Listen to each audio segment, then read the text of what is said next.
team. We're going to stand together and fight this disease.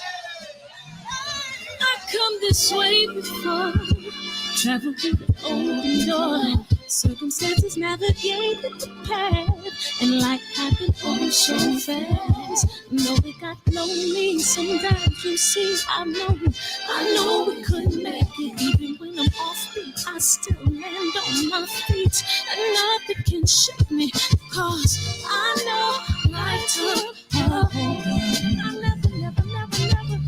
This is where I am destined to be. I'm not ready to give up. I believe in the miracle of life. Life's a play for no rehearsal. Learn quickly, they'll comfort your role. Games can play, can't take it personal. Cause the devil is a liar. I'm telling you the truth. Hey. It's all in what you do. Hey. Some things you gotta do. Hey. It's fight for millions. Take a second, see the blessing in it. With much expected, much is given. When I made the living, now I'm giving back to children. Never let the power come first before your happiness. Yes, you can be the best if you go the distance. Mix a little sweat with your persistence. You know that the best things are never instant. Just shine up, let them see your brilliance. Get up, open up your eyes now. It's the moment of truth. No backing down. We're bringing it tonight. Oh, for the children, it's a given. You gotta give it, be a blessing. This my personal statement. Run the game like I'm aces. Learn and develop paces. Determined to be the greatest. Yeah, bobbing and weaving. They changing up like the seasons. Indigenous to the grind. So I do it for all my people. Jabbing the competition. Back up against the ropes. You fighting for recognition. I'm fighting just to promote equality where we lacking. Or cancer slowing our road. I'm confident we'll make it. We focus on common goals. Yeah. Give back, give love, giving something away. Never give up, stand tall to fight another day. 2 toes, 2 feet, I stand on the ground. I'm going back soon and fight this final round. Life's a play for no rehearsal. Learn quickly, they'll come for your role. Games you play, can't take it personal. Cause the devil is a liar. Telling you the truth, hey. It's all in what you do, hey. Some things you gotta do, hey. Hey, love is the word. Welcome to the show, Mr. Blue, Birdman, G Brown, Mark West, KJ, Big Homie Coop, DJ Dean, Big Texas, aka. We got nicknames in here, Miss Floyd. We got nicknames in here. What's up, K Sims? Loma returns. Marcus Melton. Hey. Aunt Debbie, Marcus Melton Sr. That's family? Okay, you got family in the building. Loma return. It's going to fill up quick, man. DJ D, man. I'm going to play the trailer to my new film. It's playing in Atlanta this weekend at the AMC and East Point. AMC at East Point tomorrow all weekend. So make sure you go check that out. And I'm going to play the trailer if you haven't seen it. Go check it out. And here it is. It's highly controversial and it's doing well. Good evening, Messenger.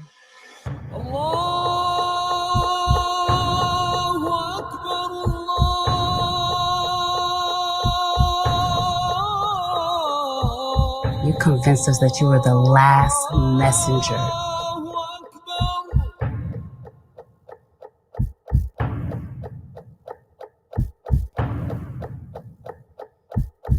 How many other bastard children do you have? Barbershop Conversations, man. Welcome to the show, man. We got a great guest in here tonight, a great guest. And this guest is so important because it gives us historical reference and we talk about the business of boxing and her father and her family made probably one of the greatest sacrifices. Some may say Jackie Robinson, some may say Curt Flood, made some of the biggest sacrifices probably in the history of sports. So without further ado, man, we bringing on the Miss Shelly Flood. How you doing? I'm doing good. Thank you for having me. Oh, thank you. And I'm gonna tell you what, we were at a jazz festival. She tried to trip me up. Do you know who Curt Flood is? And I says, yes, I know who Curt Flood is. Fred, that is not what I said. I said, do you know who the first free agent was? And you said Curt Flood. Yeah. And I had to commend you because you knew the history. Yeah, man. My grandfather, I was raised in between New York and here. And my grandfather was a baseball nut. Between, he was a diehard New York everything, but mostly Yankees. And between MSG and what is it though? I forget, the MSG network, and it was just baseball every summer. I spent summers with him, and we watched baseball through and through. But yeah, welcome to the barbershop. I appreciate being here. Thank you. And so you frequent not film festivals, but jazz festivals. The funny thing about the jazz festival is that my stepfather, Tootie Heath, was a featured musician. He was the last to go on. And he's a jazz master, Fred. He's played with everybody. And he was performing at the jazz festival. So that whole section where you guys came and sat with us was basically there to see him. No, so was I. Yeah. And it was funny because I'm like, everybody knows him. And that's how our conversation began. Because I may have asked one of your family members, like, why is everybody hugging this man? And lo and behold, you gave us a quick synopsis of who he was. Yeah. And unbeknownst, Albert Tootie Heath is his name, and he is a jazz master, and he was playing there. He's been married to my mom for like 45 years. Wow. Amazing. I have a amazing family fabric, and Tootie's a part of that. And of course, my father, Curt Flood, is major threads in that fabric. Wow. So, wow. And you were born and raised where? Myself and 3 of my siblings were all born in St. Louis. Gotcha. My youngest brother was born here in California. Yeah, and talk about like growing up with the Major League Baseball father and the history of that region. Oh, take your time. We got time. And growing up in that region, and did what happened in baseball, was that a representation of the community and the energy that was in your home? Okay, that was a lot, but okay, I'm gonna try to touch on all of those bases for you. As far as my family is concerned, and growing up Curt Flood's daughter, it was fabulous for the first 9 years of my life because he was actually on the field. Once my father sued baseball, the shift was so, I can't even explain how my life changed, because first we went through I couldn't walk home from school anymore because there were death threats against him. And you have to understand that when all this was taking place, I was still in elementary school. My father was a high-profile Major League Baseball star. And we lived here in Los Angeles in Windsor Hills View Park. We grew up with other celebrity children and very successful Black people all around us. I went to an all-Black elementary school with a sporadic of white, Asian, and even a few Mexicans at Windsor Hills Elementary. Okay. Yeah, I thought everybody had a swimming pool. I found out later as I grew up and became more exposed and going other places and seeing other neighborhoods that things were not like Windsor Hills. And my mom made that a part of our understanding when we would go down to like the Watts Summer Festival. You know, we knew other neighborhoods eventually. You know, as I entered junior high school, I understood completely. And you know, we are activists. We are part of the, you know, that change dynamic. My father set that course in us, and my mother instilled it. So junior high, people stopped talking about him. You have to understand, we're in Los Angeles, and he played for the Cardinals. So he is not revered here as he was in St. Louis. St. Louis has a whole different take on Dad. If I tell somebody in St. Louis who I am, they start like, "Oh my God," you know, and that shook me because I'm not from St. Louis. I was just born there. My parents moved us to California when I was an infant. And my brother Scott doesn't know anything but California. Right. So I have, you know, it took a long time to come to terms with who Dad was because people didn't know. Even if someone introduced me as Curt Blood's daughter, that person would say who. And it was kind of embarrassing because I knew my father had done something very important, but I didn't know how to explain it.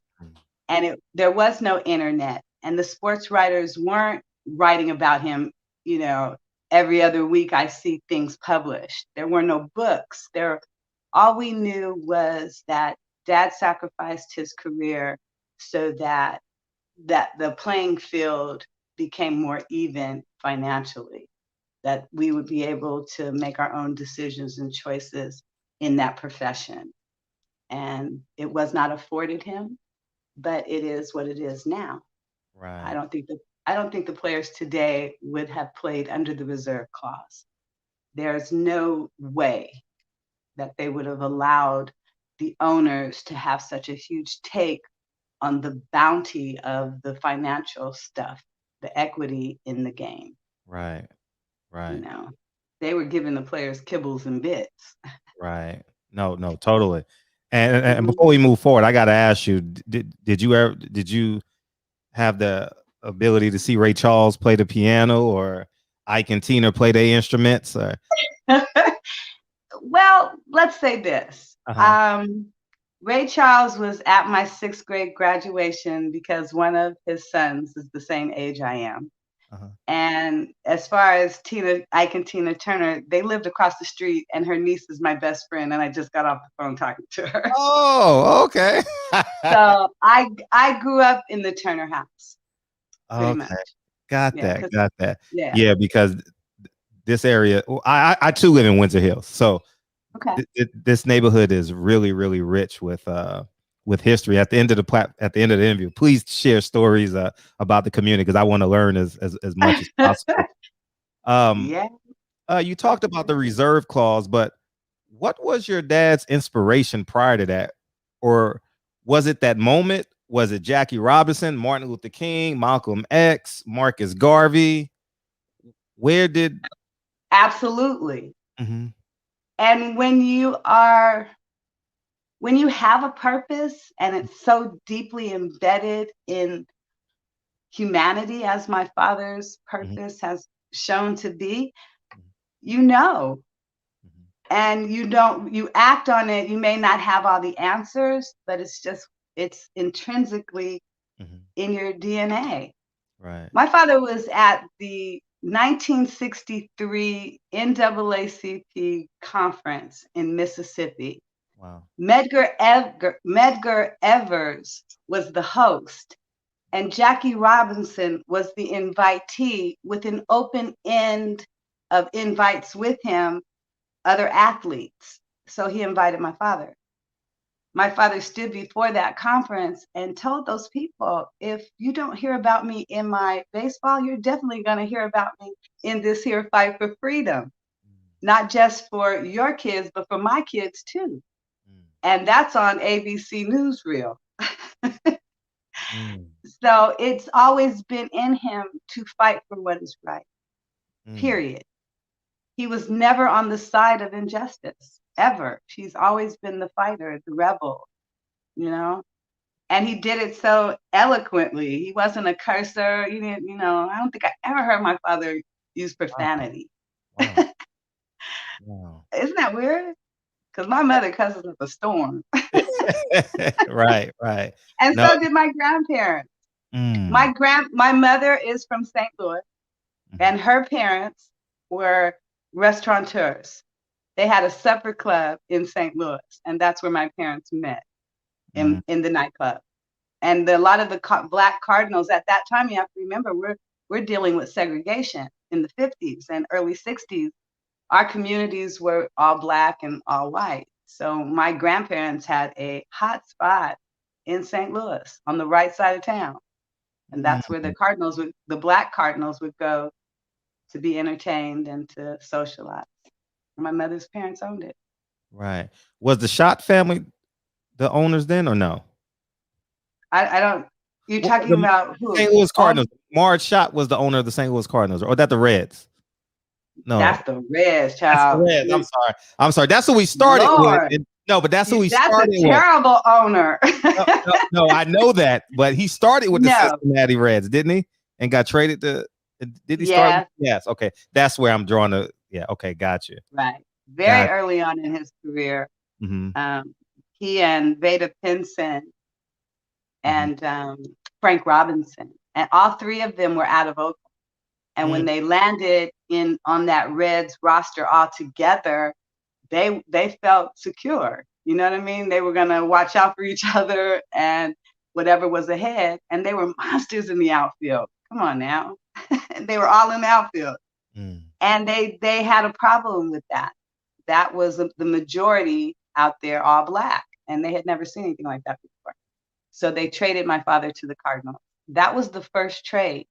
And he said to himself that was never going to happen to him again.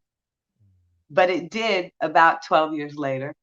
And that's the controversial one that we saw go to the Supreme Court. Yeah. What's the conversations at home like? Because and doing my research for this interview, he got a lot of private support from everybody, but didn't get any public support. Right.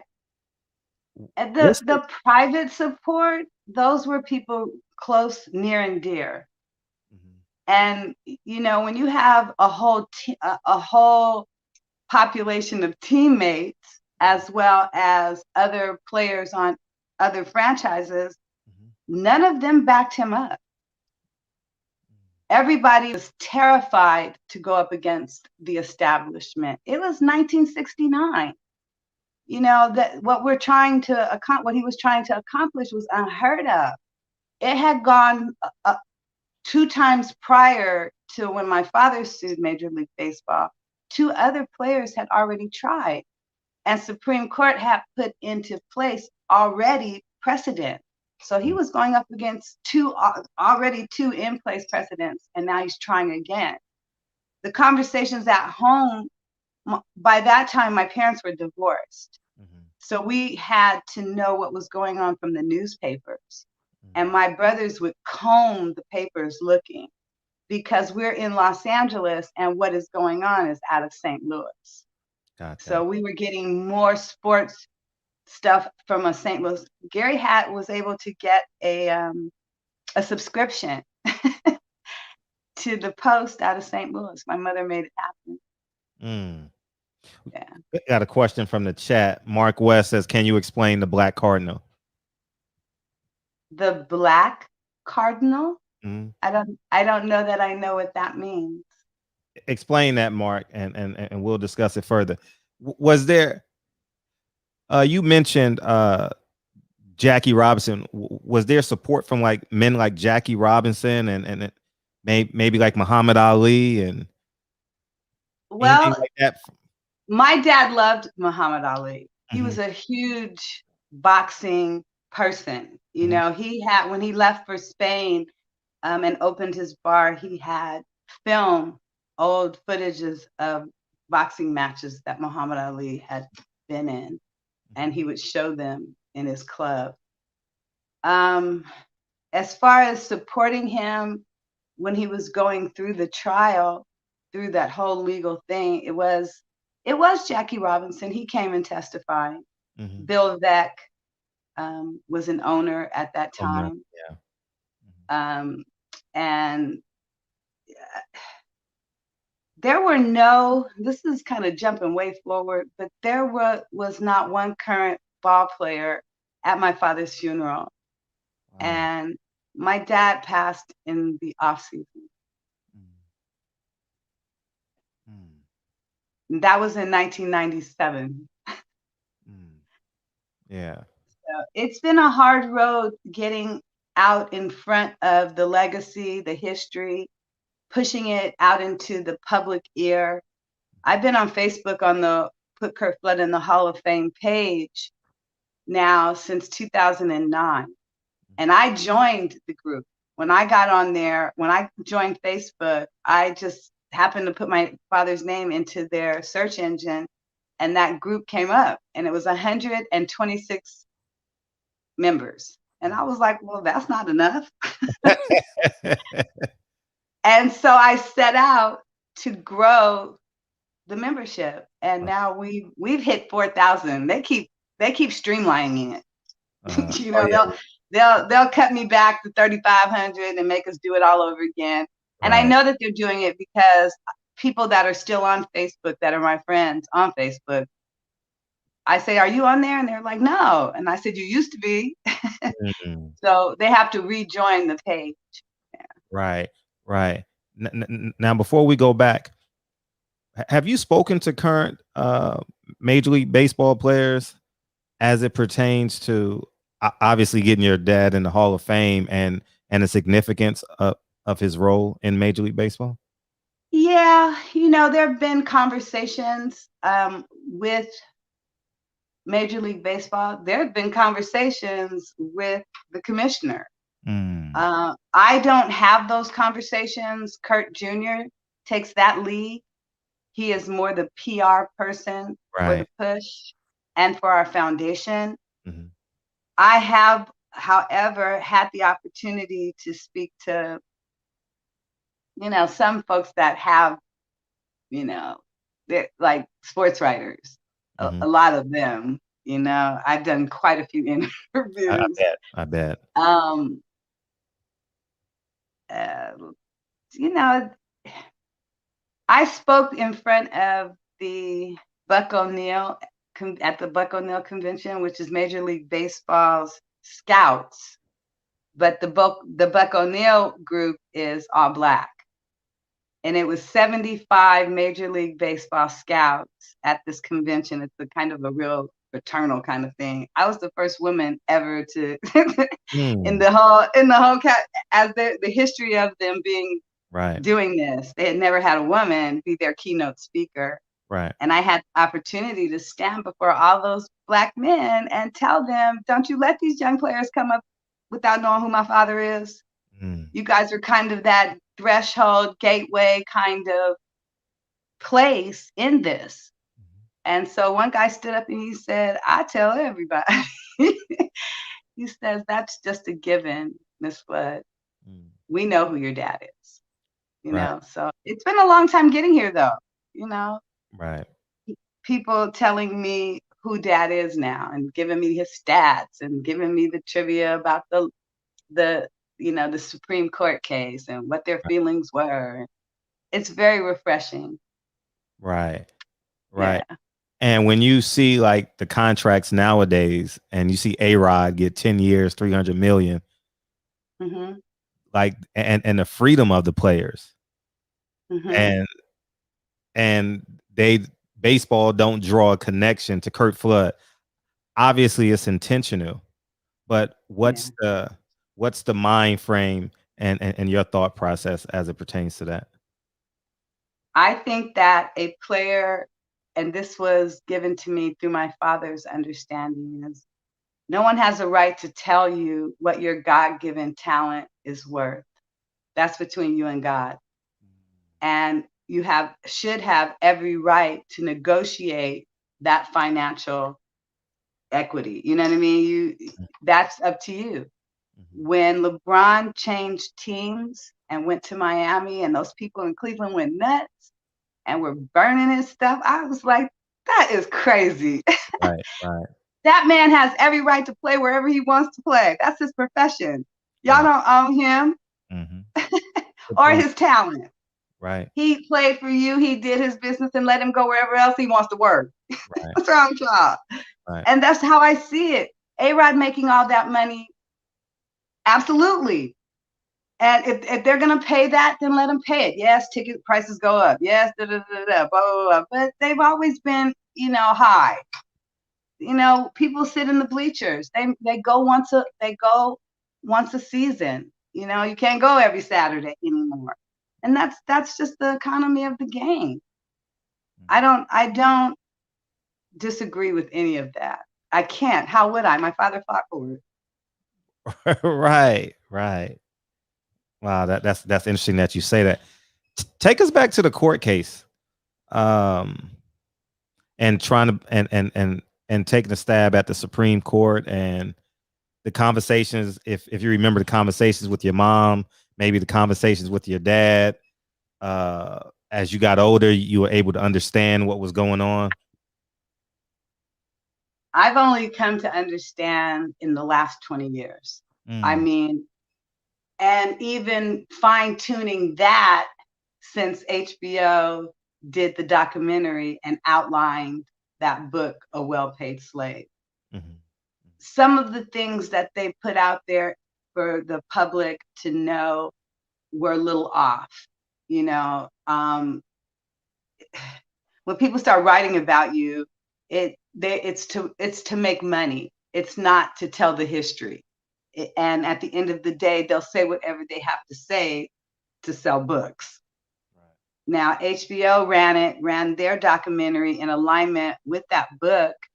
And my mom said for the most part, it was accurate. What was not accurate is for them to say that my father didn't paint the pictures. My mother said, Shelley, your father painted the pictures, and whatever they're saying, they're just saying that to sell books. The Supreme Court, Fred, I was 11 by the time it got to the Supreme Court.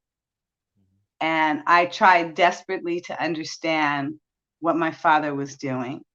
My mother was angry. My brothers were heartbroken and angry. And I was lost in all of it. I didn't know how to feel because my spidey senses and connection to him told me that it was very important. And my mother said that we were more important and that him sacrificing a paycheck meant that she wasn't going to get alimony and child support. And she didn't sit well with that. So I've had a tug of war about how my mom felt about my dad and about him leaving the country and not being available as I came of age. Mm-hmm. And just, living in a neighborhood where wealth of Black people is in full bloom. Mm-hmm. But we lived in that lifestyle, but it was a facade. My mother had to take care of 5 children and do it by by any means necessary. So she remarried. And, that my stepfather then was the business. And I'm not talking about Tootie Heath. I'm talking about my stepfather between my biological father and the stepfather I have now. He was an attorney at law. And he had been in practice with Johnny Cochran, and they won a big old case in Los Angeles against LAPD. And he went into private practice for tarot law, which is like Hollywood contracts. Mm-hmm. He actually was probably one of the first sports agents because he had 2 athletes on his roster that he used to negotiate, and he knew what my dad was doing. So that conversation came, after my father and Richard had a conversation that I was able to overhear. And Richard told him to do it, that what he was doing was not only admirable, but it made sense. So that was like 1971. So I'm 10. 1971. So I'm 10. Eavesdropping. Right, right. Now, do you think that what he now that you look back at it, do you see it as a necessary and do you like admire now the sacrifices that he made, or do you Man, say baseball don't appreciate it? Forget it. I wish we still had that contract. He sent mom the money. every now and then I'll slip into that. I wonder what if, Mm, but I don't stay there long because I have had such an amazing life, mm-hmm, good, bad, and indifferent. I'm not saying it was completely privileged because it was not. It's been hard getting to today, right, but it has always had a safety net, and I've always known who I am. And I've always had my father's legacy to support that. So I got into a lot of trouble and, made poor decisions coming up, but I was harmed by what had happened in my life, not understanding what was happening to my life. And that had a lot to do with the sacrifice my father made. When he sacrificed his career, he also sacrificed his family. mm, And having my mother being very disgruntled about it and constantly reminding us of that, it charged a defense in me, and an anger. So I kind of turboed through my 20s and bulldozed through my 30s and had to work things out in my 40s and 50s. And now here I am 60, and I'm a quality human being with a whole lot of experiences. right, And I can talk about them. I right. I I don't have any, I don't wish things were different. I really am very pleased with all that I've overcome and all that I am capable of doing Mm. today. Wow, let's go back a little bit. What's the Oh, yeah. relationship with Bob Gibson and your dad over this time? Because Bob Gibson is the best player in baseball, best pitcher in baseball, certainly at the time. Oh, Uh, yeah. the most dominant guy, that baseball has probably ever seen up until that point in terms of the mound. Uh, I would have think just from a power perspective, from the power play perspective, that Bob Gibson would have lent a helping hand. Now that you look Bob back, said yes, Bob said he wasn't getting anywhere near that. I read that. He said that out of his own mouth on camera. Mhm. He said he believed in what Curt was doing, but he took a few steps back just in case there was fallout, that he could not risk his family, you know. And what can I say? That was his choice. Mm. You know, Harriet Tubman said she could have freed a whole bunch of slaves if they had known they were slaves. Mm. It is what it is. And I try to be as diplomatic with this as possible because you don't want to ruffle nobody's feathers. People repeat things that you say and get you all caught up in a bunch of back Sure. and forth. Mhm. My dad was, Bob Gibson's roommate. And my dad was team captain for quite a few years. And my dad went to the All-Stars 3 times and to the World Series 3 times. They only won twice. And the third one was the controversial, missed ball out in the outfield that they looped for the next 3 weeks after the series. So it was deep, Bob Gibson is Bob Gibson. I found him to be a little offstandish. And I'd been in his company a few times in the last 10 years. He and Lou Brock and Ozzie Smith and Willie McGee and all those St. Louis Cardinal Hall of Famers, when we go to St. Louis, they're in the company also because we go there for events, opening day and the induction and so forth. What's a black cardinal? Have you You got me wondering. have you Terry Pendleton too, third baseman?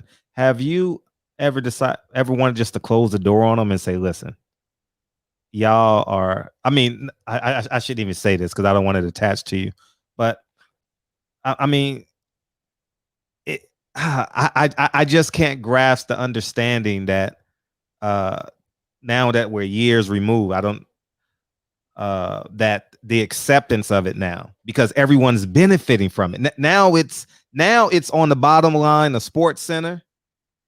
It's, you understand? Now people are bragging about contracts now. Major League Baseball players are celebrities now.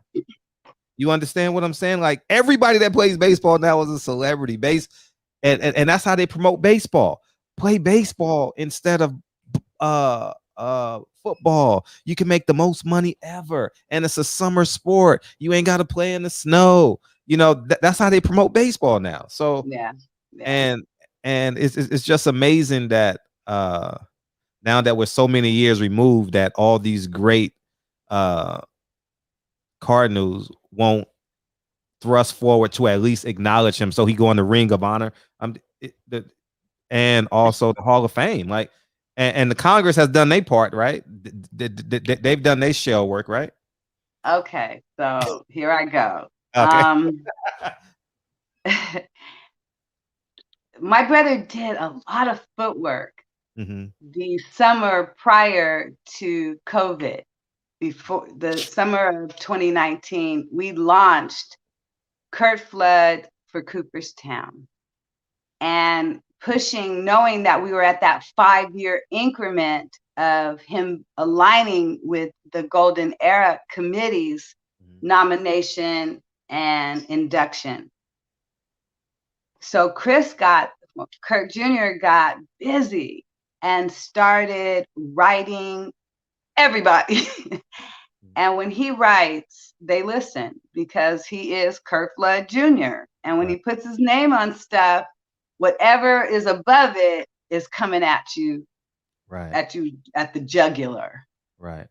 He's so adamant and force-filled to have this happen.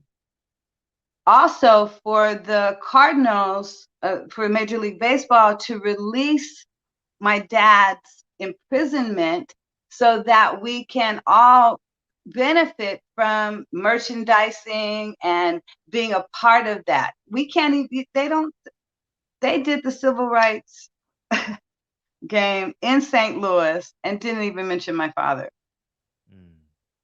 They put up, Major League Baseball the year before last put up this huge collage of these Black ball players that had done all this for, humanity or in the good space or whatever. And my dad's picture wasn't in there. Right. And so Chris went nuts on Twitter, right? I bet. And then the following year, he is in the picture. Now back to Congress, the Congressional Black Caucus were the ones he was hitting up, and it got in front of some other congressmen. They were 100% behind it. They pulled together and wrote up something, and it went to, to the people that are supposed to see it. When they did their press conference in Washington, D.C., we were just entering the lockdown. I was on my way to Washington, D.C. to go to George Washington University to accept an award on behalf of my father, but I didn't get to go. So I wasn't in Washington for the press conference either. Now, I don't know who's out there listening. Please understand. My stepmother, my father's widow, got involved, and she hijacked the press conference, changed the hashtag that we had 7 months of momentum behind, and got it into, pulling herself up front and did what she does. Right. And my brother was infuriated. And he went, and everybody that had anything to do on film that day, he wrote. So they pulled the press conference. It's been really difficult because during our childhood, our father was absent, and my mother fought for the support and of that relationship to us. He was gone because he was a ball player. He was gone because he left the country. He came to Oakland and got his life back and pulled himself together. And then once his pension hit, he moved down to Los Angeles and was with my stepmother. They got married, and for whatever reason, she doesn't really like us. And I'm trying to tiptoe around this story because I have never said this on camera. So I'm trying to be as authentic in the relationship that we have, because we're hitting a milestone come this December. If my father is inducted into the Hall of Fame, it's going to be a fight for representation about that, about who's going to be there. And we should all be there. Why would you try to exclude us? And that's what happened with that Congress, that press conference. She doesn't want to share my father's legacy with us. And that's obviously pain, unbearable, unmeasurable pain, obviously.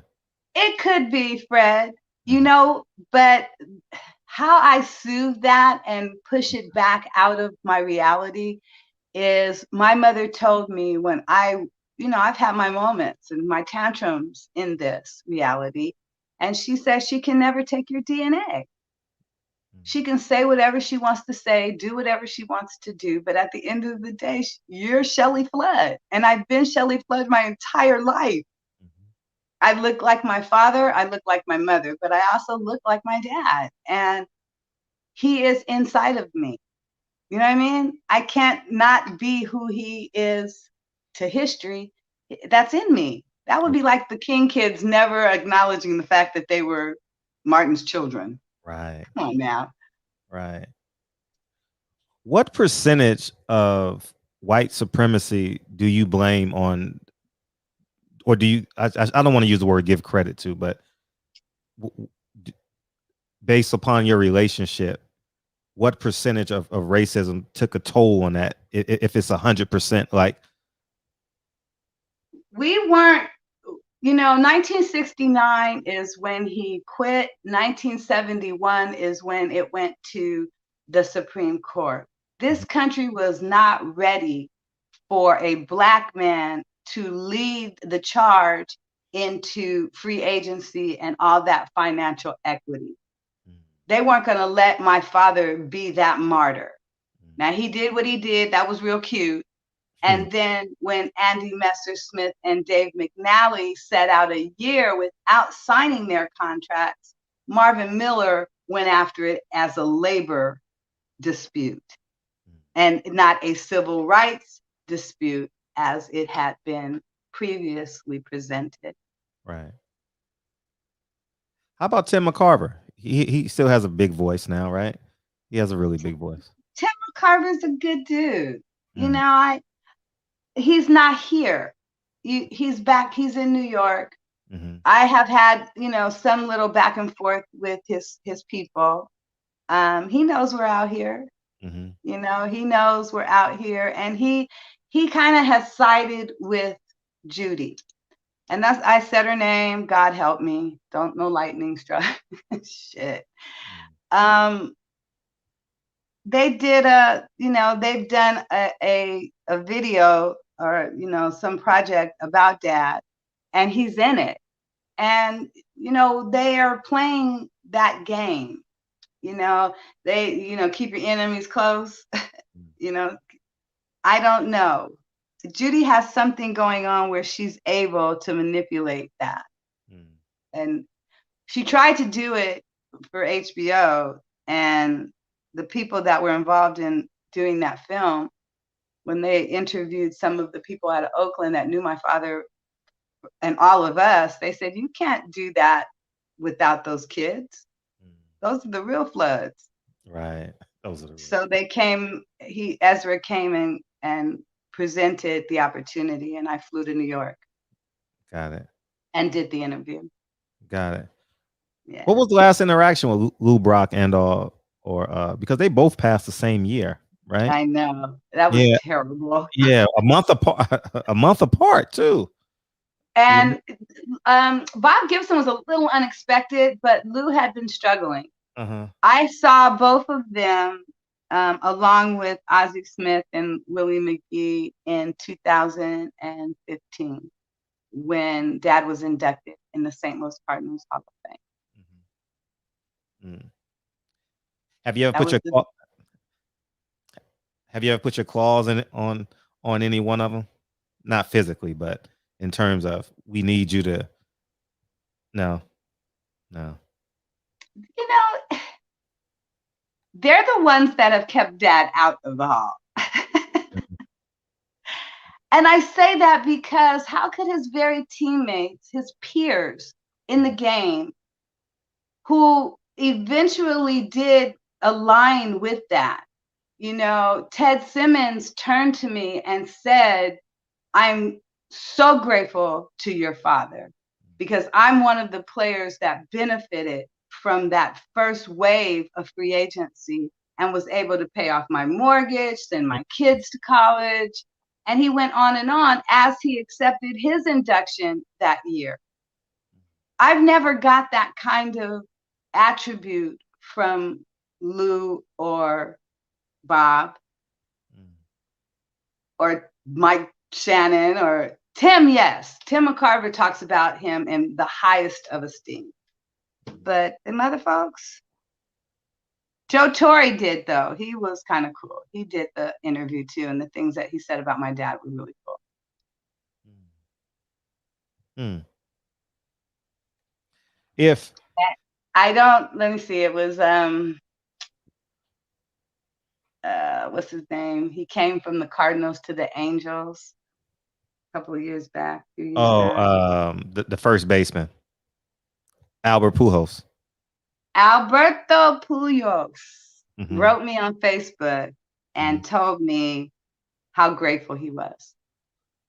He said that if it weren't for my dad, he wouldn't be able to do what he was doing in terms of leaving the Cardinals and going to the Angels.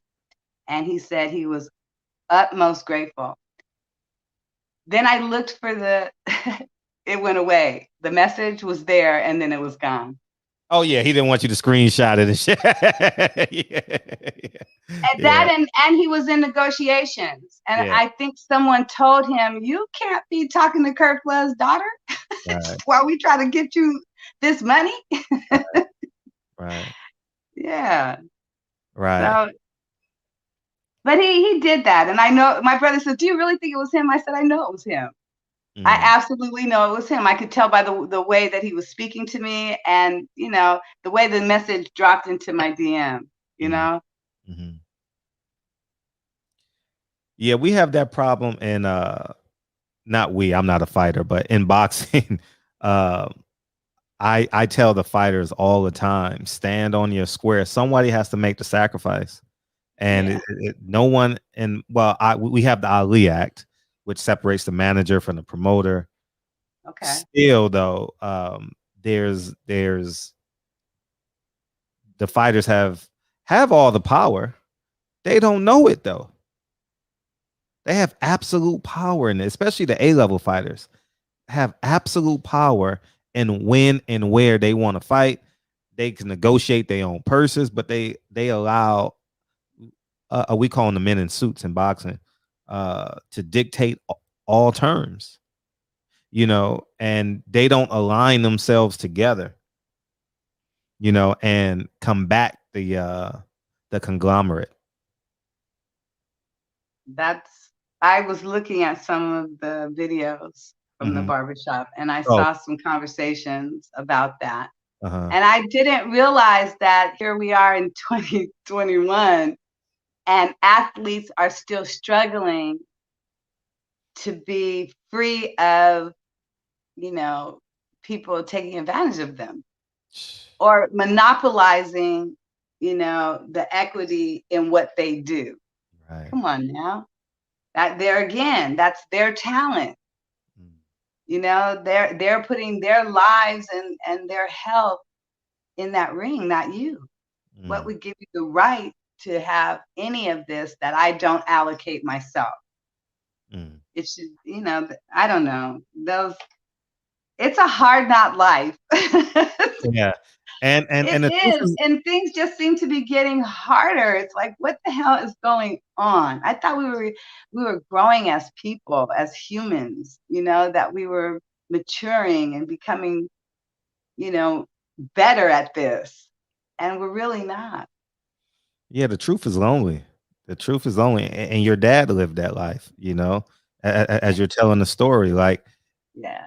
you would think that fighting for something that will benefit everyone would join. what That's true. I thought the But, same thing. Though. there's some very specific understandings in that come from way back. And I go to my girl Harriet all the time because she carried a gun. And it was not for the slave catchers. It was for the ones that wanted to turn back. If they get caught, they'll tell. Right. She could have freed so many more, but they didn't know they were slaves. Right. People don't understand. They get so conditioned. They're so comfortable, at mediocre. You get to a level and say, oh, this is good for me. I don't need no more. Right. I have all I need. Yeah, it's funny because I took my son to the gym today, and he was hitting a heavy bag. He's 6 years old. He's just playing around in the gym, right? And a thought came to my head, and it says, it's easier to own a world championship fighter than it is to beat him in the ring. That's sad. Why would I fight them when I can just own them? Because they're not going to flex their power. I don't understand how fighters wait for fight dates. You understand? Like, you have the power to go into the network. You don't have to wait for some man to say. It's no rules in boxing. It's no rules. You can't get penalized. You can't get fined. You can say what you want. I mean, they can pretend to fine you, but you just don't pay the sanctioning fees. Then take your belt. Whatever they do to you, you can take away from them. You understand? Like, so let's say if they say, we don't want your belt. That's okay. Take it. I'm going to the network. I'm not paying your sanctioning fees. And if 10 fighters did that, joined together, it would flip-flop boxing. It would cut out all the promoters, all the managers, and all the fighters would be very grateful for that. Where the money should go to trainers and the fighters. Who's going to administrate? Oh, definitely not me, because I've tried. I've tried on this. I see the reasoning in that, and I understand it 100%. How does it fall? Does it fall apart? Because let's look at it like this. My daughter is very much into the music industry. For a long time, she wanted to be that person. Yeah. And went before every label there was, because that's who my daughter is. She was in front of everybody with her little demos, right? But because she knew the industry from both sides, they didn't want to mess with Carly because she had the business savvy as well as the musicianship. And she went in there talking points and publishing. You know what I'm saying? And artists don't do that. Artists get their money and they sing. That's it. now you don't have to worry about going into those meetings. You're independent. You're indie artist. You put your stuff on Spotify and all these different platforms. Mhm. I'm thinking that that industry will come to that where the technology will take over, and you're Mhm. going to have a whole underbelly of underground fights that are legal. I'm not talking about illegal. I'm talking about promoters that are more amateur, but they draw real fighters. You know Right. what I mean? That way there's less going to the promoter and more to the fighter because the promoter is less known. No, you're absolutely right. And it's funny, the same thing happened to your daughter happened to me. I speak up, they take my credentials away. But I go somewhere else, they take my credential away. I go somewhere else, they take my credential. But I really don't care. You know what I mean? Because I'm basically I know who I am. So I know how I respond. I know how I act. So I know that whenever I'm invited to a certain space, I know how I'm going to respond. So I know I have to either be the spook, you're frozen, so I'm gonna beam you out and beam you back in. Okay, there you go. There you go. You're back. So I know my my journey in a space that's owned by someone else will forever be short-lived. So I have to be the spook by the door, and in the meantime, raise my level of power. You understand? In the meantime, in between time, and that's kind of what I did. But like you said, if these fighters don't know that they slaves at all. Many of them have no idea, and that's why this what your father did is so important. You know, like it should be like movies and streets, and NBA players should know about them. NFL players should know about them.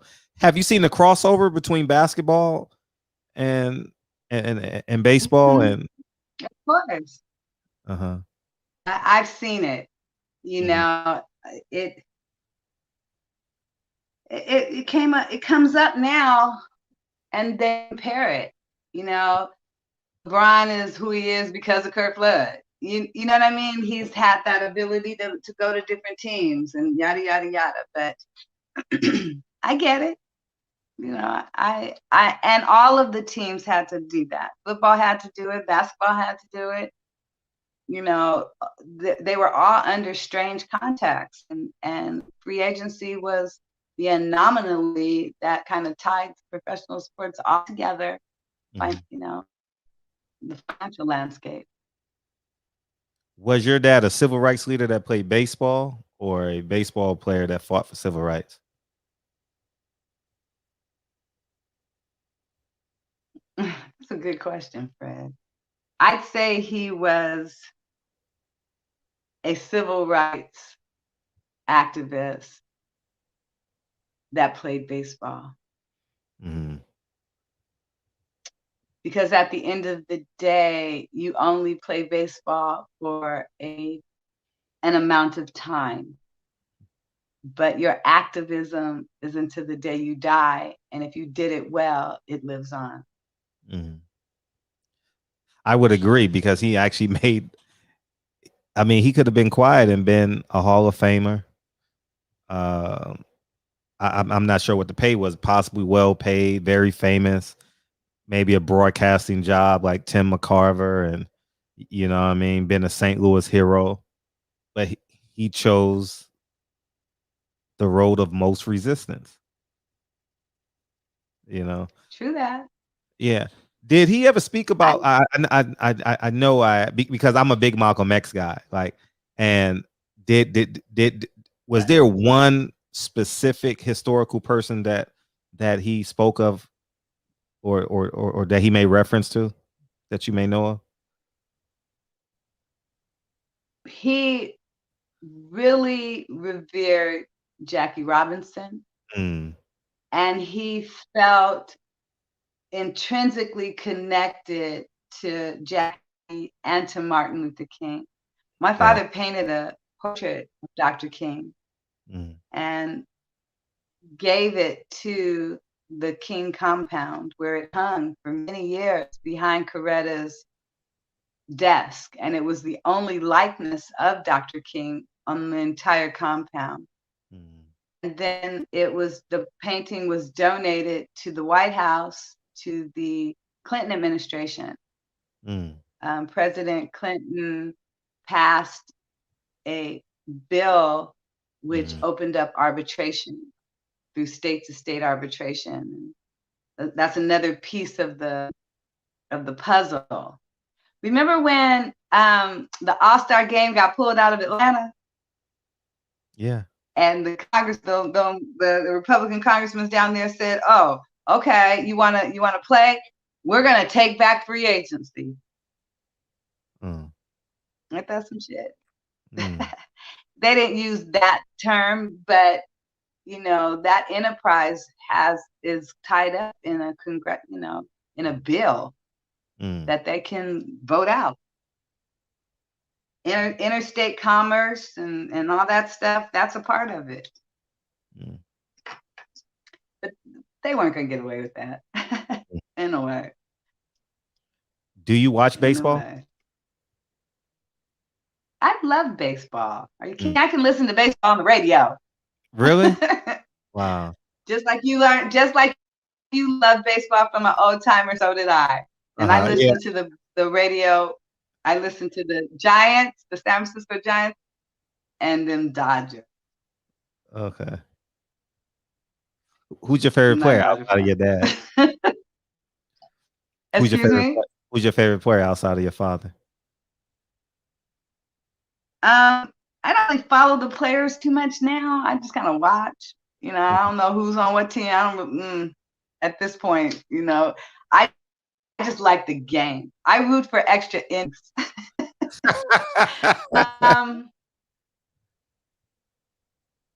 Okay. I'm losing you. Your Wi-Fi is connected. I'm missing you. Oh, mine is being bad. Sorry. Yeah. I live, at the base of these hills. We're lucky to even have. Right. Probably got to take it off Wi-Fi. I don't know that I'm on the Wi-Fi. Okay. I just use my regular. Okay. I have Wi-Fi, but I don't know that I'm on my Wi-Fi on this transmission. Okay. I didn't check for that because I have unlimited on my plan, so I don't really care. Do you think it's on the Wi-Fi? Am I still coming in and out? No, you're good now. No, you're good now. No, you're totally good. All right, now you made me lose my train of thought. Oh, no worries. We're back. We're totally back. If yes. Go ahead. No, go ahead. You were about to say something. I'm sorry. I don't remember what we were talking about prior to the glitch. No, baseball. I was asking about baseball, and you said you don't know the players' names or anything like that. I root for extra innings. Extra innings, yeah. I'm a San Francisco Giant fan. And of course, St. Louis. I always pull for them. And I keep the Yankees up there because of their historical stuff. They've been to the World Series more times than any other team. Right. I'm not a big Dodger fan. Can I say that? Yeah, for sure. Why not? Yeah. I never learned to love the Dodgers. I've lived in LA my entire life, but when I was going to the ballpark regularly, my father was in the field and he played for the Cardinals. After the lawsuit, I kind of lost my love for baseball. So I didn't return to going to the game until I lived in the Bay Area, and the San Francisco Giants and the Oakland A's treated me fabulous. Right. So I learned to love those franchises because they had a respect for my family. Right. And San Francisco SF are my initials. So I can always support my. Yeah, it's funny. The Cardinals, they kind of laid it out for us too, though. Mm-hmm. They laid it out for us too. Go ahead. Okay. No, I was going to say I haven't watched Okay. a baseball game since the Houston Astros cheated the Yankees. Man, So it's been about now 2 or 3 years. really, that disturbed me because I thought they were playing the Dodgers. They were playing the Yankees. No, they cheated the Dodgers before, but I'm not a Dodger fan. I'm a Yankee fan. Okay. So they beat the Dodgers in the National League Championship, right? The NLCS. And then they go to the World Series. Right. And the Yankees are down 4-2. The Yankees are down 4-2 in the top of the 9th inning. And they hit a 2-run shot. And they tie the game up at 4. And in the bottom of the 9th inning, he has a microphone in his ear that knows the pitch that's coming against Ardalys Chapman. He throws 104 miles an hour. Like, how do you catch up on a fastball that fast? You understand? He sped his bat up. That little Tuve guy, that Alve Tuve guy, hit a 5-4 game. Jose Altuve, that's his name. And that it just I haven't watched a baseball I remember that game too. Yeah, because he tried to cover. Remember, he was like, I was like, no, I'm done with this. They cheat, man. They cheat. Oh, it was the ALCS and the Dodgers in the World Series. Okay, it was the ALCS because I forgot the Astros are in the American League now. Yes. So yeah, that was a few years ago that they changed. But yeah, the Astros are in the American League now. But at the end of the day, they cheated both teams, and it's because I actually went to game 1 of that World Series. No, the year before. I have yet to go to the World Series. But the funny no, go ahead. I have yet. I was on my way. I was on my way in 1989 to the Battle of the Bay, San Francisco Giants and the Oakland A's.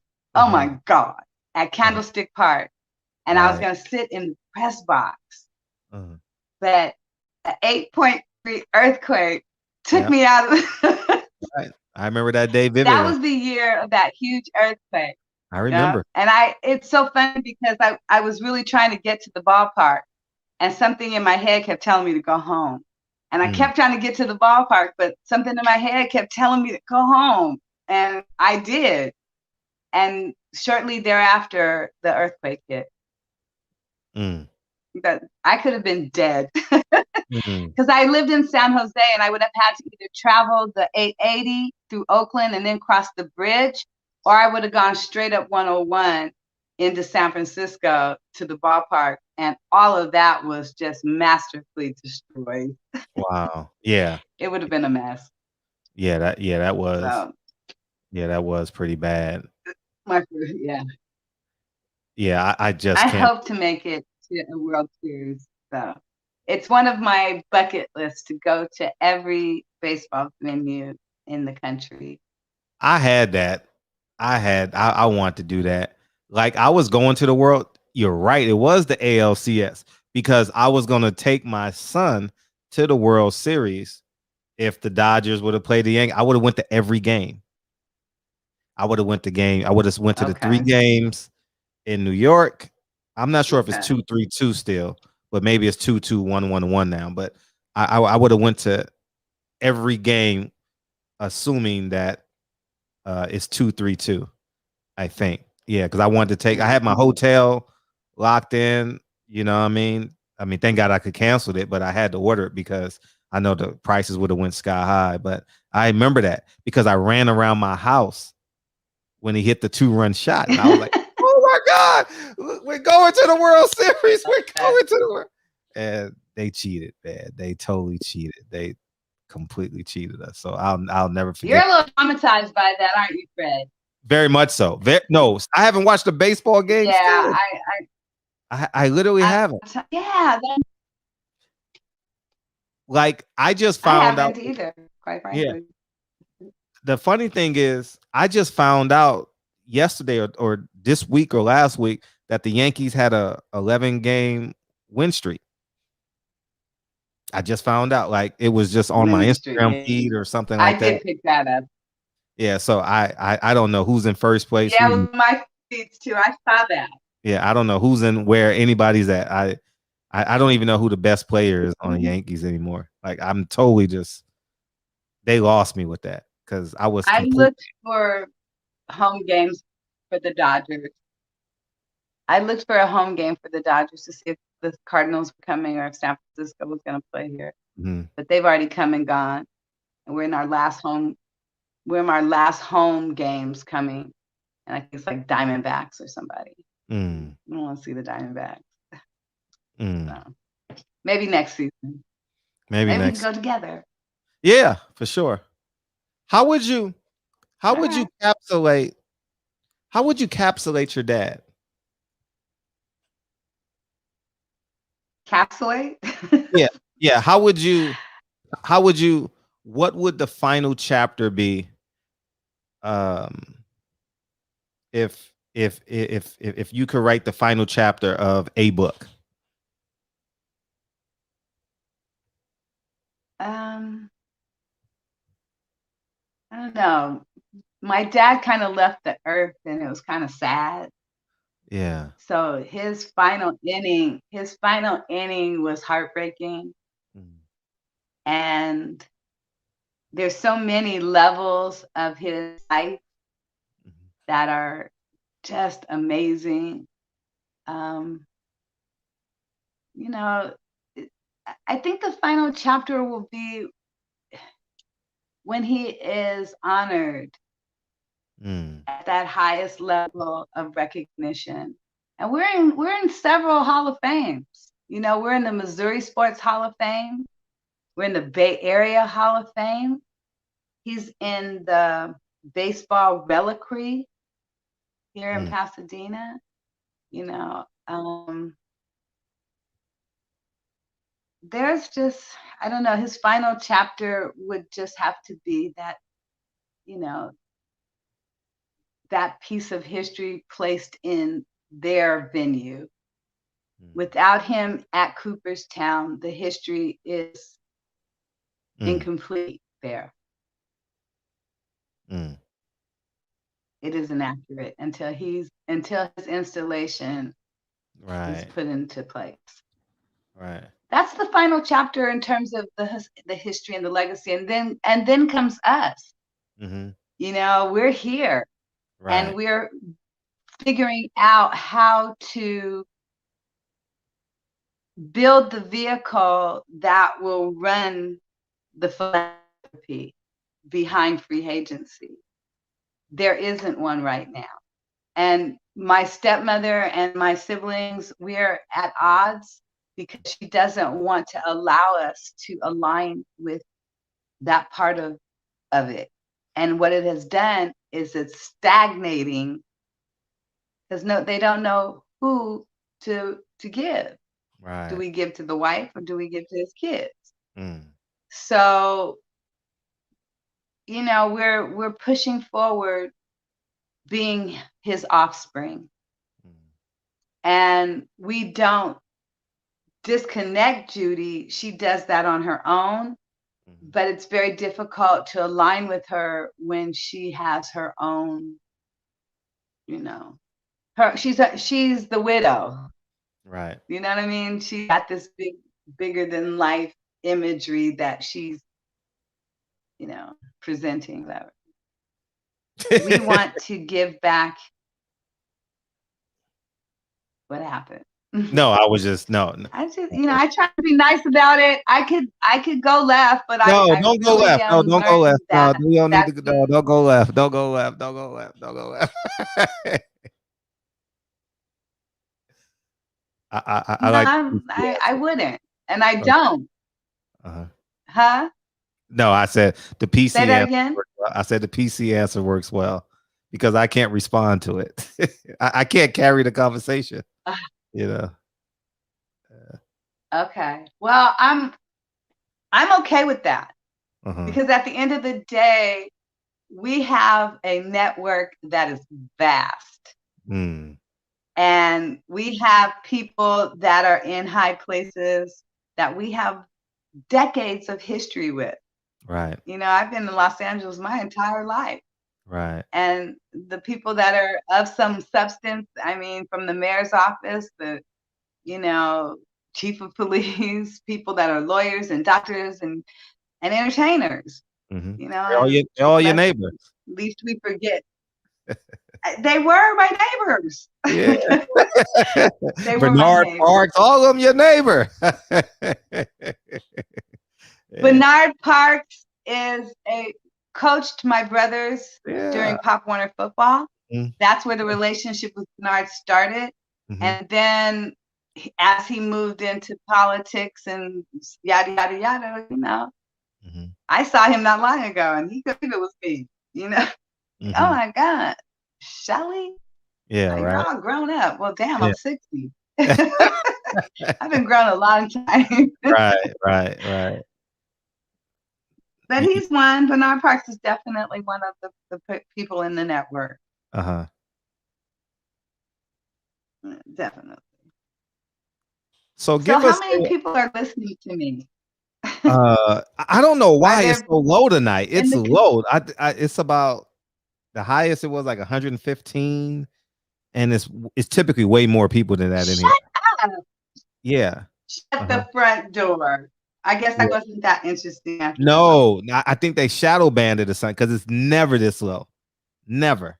The lowest we'll have is like 250, 260, somewhere in there. Yeah, so I don't know why. Okay, so I'm gonna feel some kind of way. That's No, all right. but on the replay, on the replay value, people will watch it and they'll get thousands of views. So it'll be cool. It'll be fine. It'll totally oh my God! And where will this take place? I'll send you the link. Okay. Very well. I'll definitely send you the link. And did you learn anything? I learned a lot. But before you go, you got to give us a Windsor Hills story because I live in Windsor Hills. So you got to give me a Windsor Hills stories. Where do you live? Okay, I know you don't want to tell me where you live. I'm not going to tell you where I live here. But what kind of Windsor Hills story? All right, so this is. I can say this. Okay. Our house was on the corner of Mount Vernon and Olympia Drive. Oh, and 3 doors down across the street was Ike and Tina Turner. I know exactly where you. Behind my house on the Monteith side, right behind my house on the Monteith side was Hazel Gordy, and if you continued down Monteith was Nancy Wilson, and if you continued even further, headed for Northridge and Valley Ridge, you know where that they come together down there at the bottom, was Jim Gilliam, who played for the Dodgers, right? Yeah. So then we hit Northridge and we come back around and we come up Southridge and there's Ray Charles's house. Yeah. Right? Mm-hmm. You come back down Mount Vernon headed for Crenshaw, you're gonna see Michael Cooper's house on the corner, right there on Presidio and Mount Vernon. I see him walking. Steep hill. Yeah. I see him walking. Walking with his golf. I'll tell you who else used to live in the hill. Uh-huh. Cal Worthington Dodge, the car ownership, the car dealership. Yeah. Uh-huh. Cal Worthington lived in the hills too, and every morning when he would jog, he would say hello to all of us kids waiting on the bus. Oh, that's Cal Worthington. I remember that. Go see Cal. Go see Cal. Yeah. That's right. That's right. And it was black kids waiting on that bus. It wasn't no white kids. But every morning at 6:30, we're waiting on our bus. He would run by and he'd speak to all of us, which I thought was amazing. Yeah, you know who just There's a whole bunch of people that lived up in the hill. Yeah, you know who just moved in the neighborhood is Layla Hathaway. Hathaway. And oh man, Layla used to come to our house years ago. Yeah. And play with and sing with Tootie. My stepfather, the drummer. Yeah. I, Yeah. I'm trying to think of the actress. She got that high voice, high pitched voice. A elite actress. Loretta Devine. yeah, Yeah, yeah, she just Loretta. moved in the neighborhood. But yeah, it was a pleasure having you, a Windsor Hill, a Windsor Hill vet, legend. Thank That's you for funny. yeah. Okay, wait, one more. Yes. So I'm down. I'm in the hood, and doing whatever it was I was doing at that time. And so this young gangbanger, right? And so he was all on. I don't know. He was just hyped up or whatever. And so he was all in my face. He goes, "Man, that's on my hood. That's on my hood. That's on blood." I said, "That's on Winter Hills," and everybody died. Oh It's like, man. did she really just put that on Windsor Hills? Yes, I did. Right. That's funny. Thank you for That's my coming in. story, and I'm sticking to it. Amen to that. Thank you for It's coming been in my here. pleasure. Thank you. Thank you. I'll have I'll It's get your been contact fun. information and I'll definitely thank you for sure. And I'll gladly send you the link over so you can Okay. have it for sure. Thank you so much for Okay. being here. It was a pleasure having Very you. good. Thank you. It was nice meeting you, Fred. Thanks Thank for you. remembering Yeah. me. Oh, no, I told you I was. Well, I was a month ago, right? No, that was the last week of August, right? Last week of It was August? just a couple of weeks ago. It wasn't Yeah. that long ago. Yeah, it wasn't that long ago. Yeah, we're in September. Yeah. About 4 weeks, 4 weeks ago. Yeah. All right. Thank you much. Stay in touch. I will. Promise you. Okay. Good night, Thank everybody. Peace. Shelly Flood. Yes, we live in the same neighborhood. How cool was that? Yeah, man. Loretta Devine. Yeah, she just moved into. I think she just moved into the neighborhood about 2 or 3 years ago. So, anyways, man. Yeah. Y'all wasn't asking the beam in. I asked questions, so I didn't. But the beam in is in the pinned comment. What's up, Monty? I saw Monty in here. I saw Monty come in here. I saw Teddy.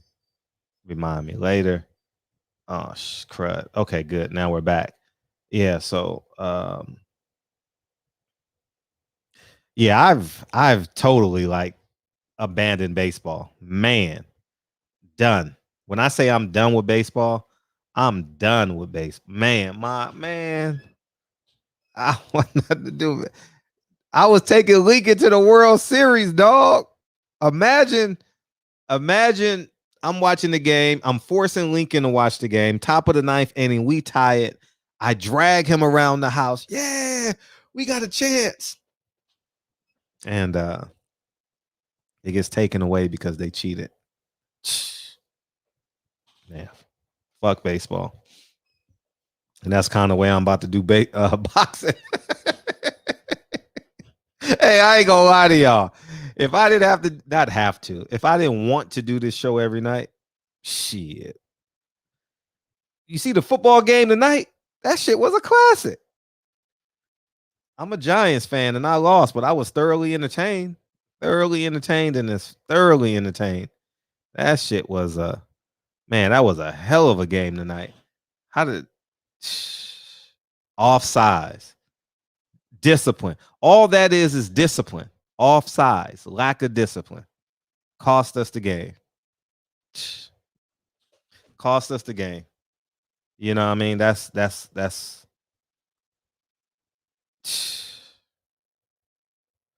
shame.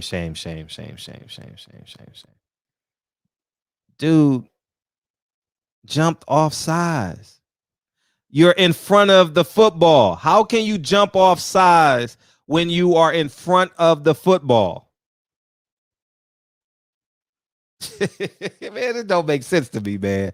Sometimes, man, it really don't make sense to me sometimes. Sometimes I'll be like, for real, you know. So, yeah, man. I thought that I thought it was a well played second half. I thought both quarterbacks were really, really good. Um, Oh, you were Redskins fans, S. Dot? Yeah, man. It was a well played game. I enjoyed it. I want the Giants to win. We 0-2. We got a it's a se- I just found out this today. It's a 17 game season. Damn. How they gonna play 17 games? I don't know how an NFL player can last 17 games. Man, man, I don't know how they do that. I couldn't tell you. And Tay Jones got the knockout of the year, dog. Did y'all see that? We need to show that real quick.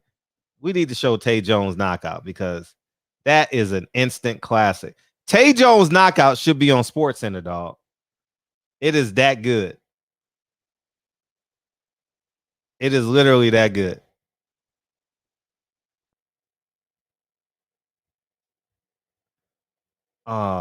I don't. I guess I gotta go to Instagram and do it.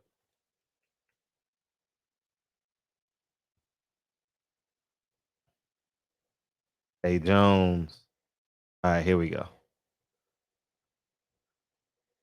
Man, y'all got to see this knockout. This knockout is dumb. When I say dumb, I mean Jesus Christ. This is knockout of the year, y'all.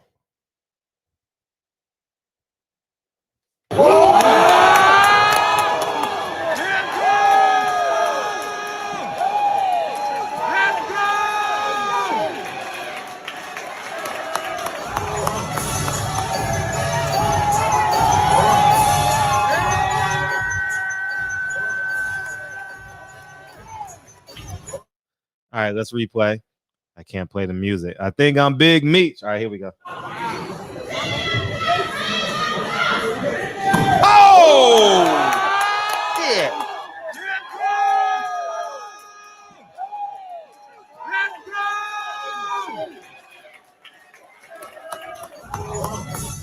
God damn. God damn. We need to watch that again. Dude, that need to be on Sports Center, dog. That needs to be on Sports Center. Man, look at this knockout. Oh!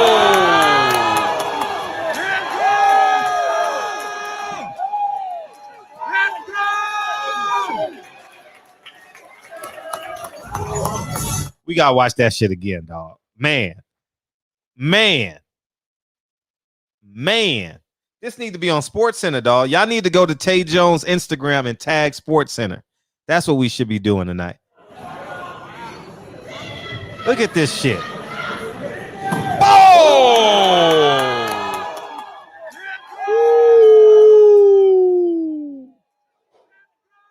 Woo! My God, he put that man in quarantine. Damn. Man. That need to be the top 10, dog. His page is private. Damn. Let's hear it one more time. Oh!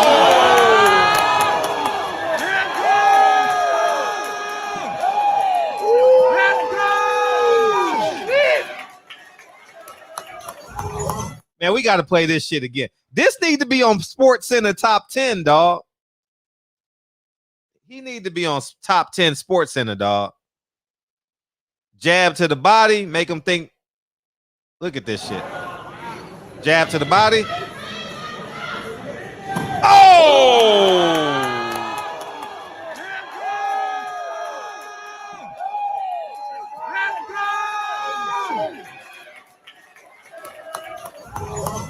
Man, my gosh. Tay Jones. Tay motherfucking Jones. God damn. Oh, yeah, you missed the curve. Well, you can just go back and watch it. You know what to do. That's a classic. That's a classic. That's a classic. That is a classic. Oh, so we confirmed another guest. Y'all would like this guest coming in. The executive producer of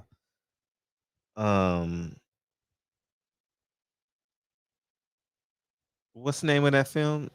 Surviving R. Kelly. She's coming in October 12th. So that'll be cool. I met her today. She's coming on October 12th. So that'll be good. That'll be an interesting show. Corey Lee boxing, running 9 miles. I see you, big dog.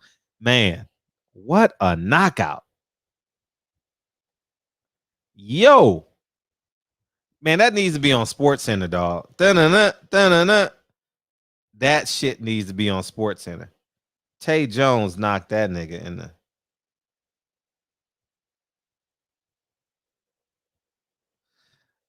And y'all need to go to Monty's Instagram. Monty just because it's homecoming. She like to wink at people. You know what I mean? Y'all need to.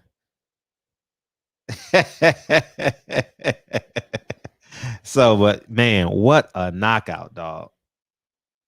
That motherfucker.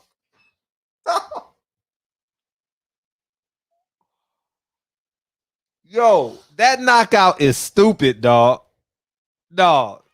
That knockout had all the effects to it. He went noodle leg, arm go flying, mouthpiece go flying. That had everything you needed, dog. That knockout had everything you. Man, that needs to be on Sports Center, dog. We gotta. That needs to be on Sports Center. That needs to be on Sports Center, dog. He deserve it. He put Sports Center top 10. Let me do this real quick.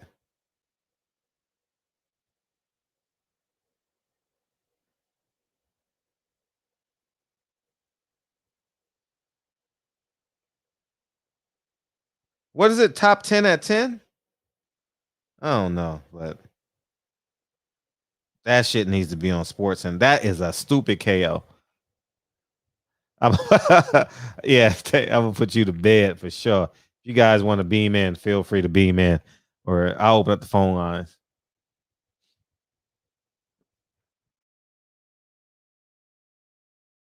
You guys want to call in, you're more than welcome to call in, and we can go from there. We got about 30 minutes. Where's Kyle at? Kyle, where you at, man? Where you at? But Tone Brown, how'd the interview go, TB? Did you get a lot of information? Dude, he hit the shit out of this dude, dog. Damn. God damn. Hey, Deontay need to repost this shit so it can go on Sports Center. This shit needs to go viral. This shit needs to go viral, dog. Yeah, that shit. I wish I could have been there for that shit, dog. Damn, that would have been epic. Classic. He deserved it, man. He cut the weight. He made the weight. He trained.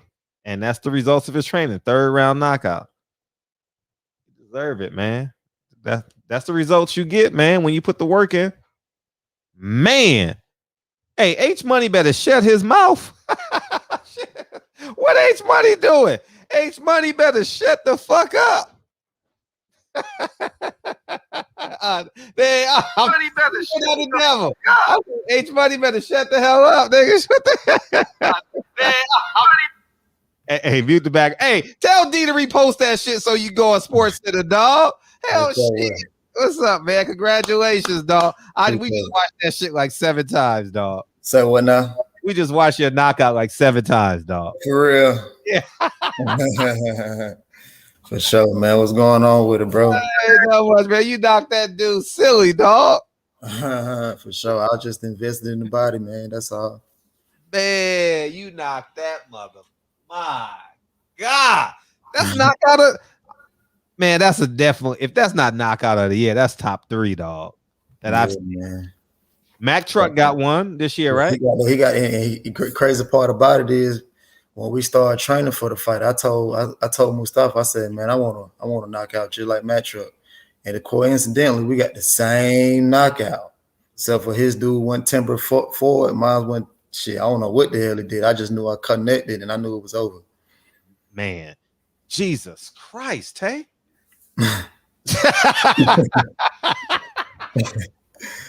Yeah, man. Oh my God. Hey, what that white boy said to me? Jesus Christ. Man, it was crazy because, like I said, I was really getting mad at the referee, though. You know, the referee was Layla Ali, ex-husband. Oh, Conway? Nah, that's what's his name? Damn, I forget his name. He used to fight. He used to be a heavyweight fighter. I know he is. Yeah, I I met him a few times. just keep forgetting his name, man. But he was making me mad, though. You know what I'm Mhm. saying? Because he said, I think I had dropped the dude in the first round or was the second round, and I hit him again. He was like, "Don't hit him when I'm down." I'm like, "Damn, bro, you ain't step in. You ain't say shit to after I hit him." Mm. You know what I'm saying? And shit, that that what it was, bro. You know. Nah, you knocked that nigga into an oblivion, dog. Hey, what it feel like when you knock a nigga out like that? Bro, I ain't gonna lie, my neck hurt. I felt that shit through my arm all the way to my neck. The punch Yeah, from the power of landing it? yeah. I was just so amped, you know what I'm saying? And I was like, fuck, I felt it. But you know what I did though? Mm-mm. I went to the corner, asked Mustafa, I said, what round is it? He said, third. I said, fuck. that was like, what's wrong? I said, this motherfucker Fred, man. I predicted that shit. So that means D is gonna knock that nigga out in the fifth. I said on Sunday's show, right, with Malik on Drew Titan, I says Che Jones in the third, D in the fifth. Oh Right. man, that shit classic, dog. Hey, D gotta repost that shit, dog, so that shit can go. So Sports Center can get that shit, dog. That shit gotta be on sports. That's a Sports Center knockout, dog. You know, I don't fuck with ESPN, man. That shit is. Man, that shit. You know what? Put that shit on fucking World Star. You should tag. We gotta tag World Star. Yeah, man. But you know, we on to the next, man. Like I say, I want Isaac Lowe. Isaac Lowe. Who's that? That's the little bitch ass nigga in Fury Camp. Oh yeah. That's it. Yeah. So that's who I want. You know what I'm saying? Shit, I can make 35. You know what I'm saying? It is what it is. It feel good to be, 2 fights back from my injury, from the surgery or whatever. Feel good to be back and, fighting more often now. You know what I'm saying? Of course, there's a lot of fights down here in Atlanta now. So Yeah. it's been a lot of fights. It's like 2 more cards this weekend. And then on top of that, we've already had like 20 cards in this it's only what, September, right? Yeah. Yeah. When you want to get back? As soon as possible. Right. After September 6th, because once you get in the groove, you don't want to get out of that groove. You know what I'm saying? And then I already had missed a whole year for his with the whole COVID situation. You know what I'm saying? Because I was actually supposed to fight after D had fought Fury the second time, like 2 weeks later. But then, of course, the pandemic hit, and then shit, I didn't get a chance to fight that whole year. You know what I'm saying? Then I had that injury, had to have the surgery or whatever. But man, it just feel good to be back, man. You know what I'm saying? To keep doing it. And then of course, my team like to say they actually the guy who I was supposed to fight, he was 8-0, but he pulled out. He's saying he had COVID, but they don't believe he had COVID, you know what I'm saying? But who knows, you know what I'm saying? And then they said, well, shit, we want to put you in there somebody who can punch. I'm like, shit, let's do it. Because they really wanted to see what my abdomen session was like, you know what I'm saying? I was like, let's do it. Like, it don't matter. Let's do it. You know what I'm saying? And he came, and I thank him for, stepping up. You know what I'm saying? Hey, what did you say to him when you went to his corner? What like, I was just like, man, I appreciate you taking the fight. And you know what I'm saying? He definitely heavy-handed. He heavy-handed as fuck, though. Really? Yeah, he definitely heavy-handed. Wow. Because he hit me in this shoulder. I was like, oh shit, that bitch can punch. Yeah, you caught it. Yeah. So yeah, man. Congrats to him. Congrats. Of course myself, but then at the same time, I came in with a chip on my shoulder too, though. I'm fit to be a father, man. So yeah. Oh, congratulations! How far along? Shit, I think she's 2 weeks, man. Oh, okay. You just okay. So Yeah, I found out yesterday too. So I was just like, oh hell yeah, boy. Yeah. brand new. Man, Yeah. that shit was so crazy. My oldest brother, Pac-Man, called me talking about, bro, what the fuck you got in your hands? How did his fight go? Shit, he did. I'm proud of him. You know what I'm saying? I actually thought he won the fight, but he lost or whatever. He didn't get knocked out, nothing like that. But shit, he landed good punches. If you ask me, I thought he won the fight. Deion Sanders thought he won the fight too. You know what I'm saying? So we talked to him and everything. Everybody thought he won, but but they post a rematch. You know what I'm saying? So we'll see. You know what I'm saying? But like I said, bro, you been in there one time. I'm proud of you. You actually look better than what I thought you was gonna look. So, a lot of people can't do this. No matter how much people talk shit, you know what I'm saying, calling motherfuckers a bum or this, and third, bro. You actually you have to have the balls to get in there because shit, some people don't make it out, as you can see. You know what I'm saying? Right. Yeah. Asia Math want to holler at you. Okay. Go ahead, Asia. Man, you better put respect on my name. You see my whole name, King Asia Math, man. I apologize, King Asia Math. What's up, King Asia Math? That's what do you want to be called? What's up, King? What's going on, man? What's going on with it, man? I'm telling. Yeah, last time I talked to you, you headed to another victory. Yeah, man. Yeah, for sure, man. For sure. What's going on with you though? Oh, just chilling, man. School done started back, so keeping the family together. For sure, man. You got to do that. Oh yeah, that's first things always. First thing foremost. Yes, but I saw Fred was showing the highlights, and I was impressed. So yeah, let me beam in, give you your flowers. Man, I appreciate that, man. Like I said, I was just investing into the body. You know what I'm saying? I was here in my team. My coaches then, telling me to throw the 3 to the body. And I'm like, throw the 3 to the body. But he was every time I would come in, he was inching back. So I'm like, how the fuck I'm gonna do that? So I said, fuck it. I'm gonna just keep delivering mail to the mailbox. So that's what I did. And I said, when I just knew when I threw the last jab to the body, I said, yeah, he ready to go now. So shit, that's when it came. But I appreciate it, man. Yeah, it looked perfectly executed from what I see. You placed the jab in the midsection perfectly, and he fell for the bait, and he was just crying for that overhand that you threw. Right, for sure. I had to adjust to him because I started off going to the body, and then he wouldn't drop his hands. I said, okay, my coach like throw it at the chest now. Then he started telling me to throw the 3. That's why I was throwing the 3-2. I'm not sure if you watched it or whatever, but I was throwing the 3-2. And then the first time his mouthpiece came out, I said, yeah, I got him now. And then like I said, I just kept delivering mail to the mailbox.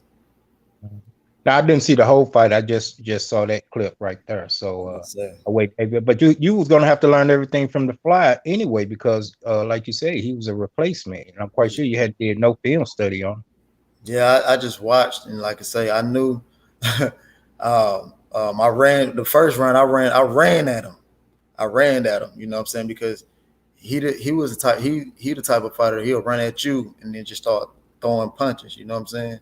And I was like, nah, I don't got to get you before you get me. Right. So I watched a little film on him, but I didn't watch too much. But my coach, you know what I'm saying, he did all of that and told me what to do. So we just went from there. Okay. Well, I hope you get that next opponent you're gunning at, that Fury cat. Oh yeah, I want Isaac Lowe. Yeah, Isaac Lowe, that's his name. Bad. What venue was that? That was actually a corporate card, man. That was a corporate card here in Atlanta. And of course, I started my business, so I just felt that was right to get on that card because I got my business, and of course, everybody in the building, you know what I'm saying, top-notch athletes in the building, baseball players in the building. So I'm like, fuck, I got to get on this. You know what I'm saying? You made a big impression tonight. Yeah, for sure. Brian Jordan, man, he was like, man, I gotta follow you, bro. I gotta do that. I'm like, man, I'm like, nigga, I've been following you since I was a kid, nigga. He's a two-way player. Football and baseball, right? Yeah. Right. Right. Yeah. Sure. Yeah. You just made you a new business card right there. You gotta post that up on a lot of stuff and market yourself with that one. You knocked that nigga smooth the fuck out. Man. Yeah, man, that shit should be on Sports Center, dog. But it's crazy. That's not even the intriguing part to me. The intriguing part to me was I just did that same thing in sparring like 3 weeks ago. I just did the same thing 3 weeks ago. And we The same setup. The same setup. Did you get the same result? Did you get the knockdown? Except for this time, the guy, he stopped sparring, but he ain't dropping nothing, but he just stopped sparring. This time he dropped. Whoo! Did he? He didn't even see it, man. That's cool. Let that be your little secret weapon now. Don't give people too much game, because then they're gonna try to adjust for it and be looking out for it. Make it a boring fight. I got much more though, so I ain't worried about that. Oh, okay. That's what's up. Yeah. Oh, and salute to that interview, Fred. I did want to chime in, especially when she was talking about St. Louis. I thought I had saw her at the World Series. Then she said, "Nah, I never been to a World Series." Yeah, so. The beam in was there. The link was to beam in. You could have beamed in. Yeah, but she kept freezing up. It was like that Brady and Gronk commercial. Oh, it was hard. I was like, oh man. But no, it was a good interview. You know what I'm saying? I wonder where was she located in St. Louis. That's all I probably was gonna ask her. Oh, okay. So, and she must have been following Tina Turner around, because you know Tina Turner was her in St. Louis for a while. Then they ended up living on the West Coast, right down the street from each other. Yeah, her house is not too far from. Tina Turner was right here in Kinloch, not here in Kinloch. I'm not in Kinloch, but it's not. It's in close proximity. I said she following Ike and Tina around. But yeah, she should come to St. Louis and petition. We got Cool Papa Bell Street, so we probably be able to get her dad the street. You got to come down, make a little noise, show her face, talk to some of the aldermen. Right. Go Herbert Hoover's Boys Club, because that's where the original Busch Stadium was, right there, Grand St. Louis Avenue. They still got a piece of the field. There's Herbert Hoover Boys Club now. Oh, okay. Yeah. But she's older than me, so she should know about all that. All right, let me get off here. All right, congratulations, Tay. So keep us updated on what's next for you, man. Yeah, shit. Hopefully we get Isolo bitch ass. Yeah, you're doing big things, and keep your help, man. Yes, sir. Yes, sir. And yeah, I bet that did send a shockwave through to you, because the velocity that you threw that mug, probably got to watch. You probably pinched a few nerves with that shot. Yeah, man, that shit hurt. Oh yeah, I know. Hey, I done hit some cats like that before, and you probably hit him at the top of his head, at the hardest part of his head too. Man. It happened so fast. I just knew, because I knew he was gonna throw the hook, because he's a hooker.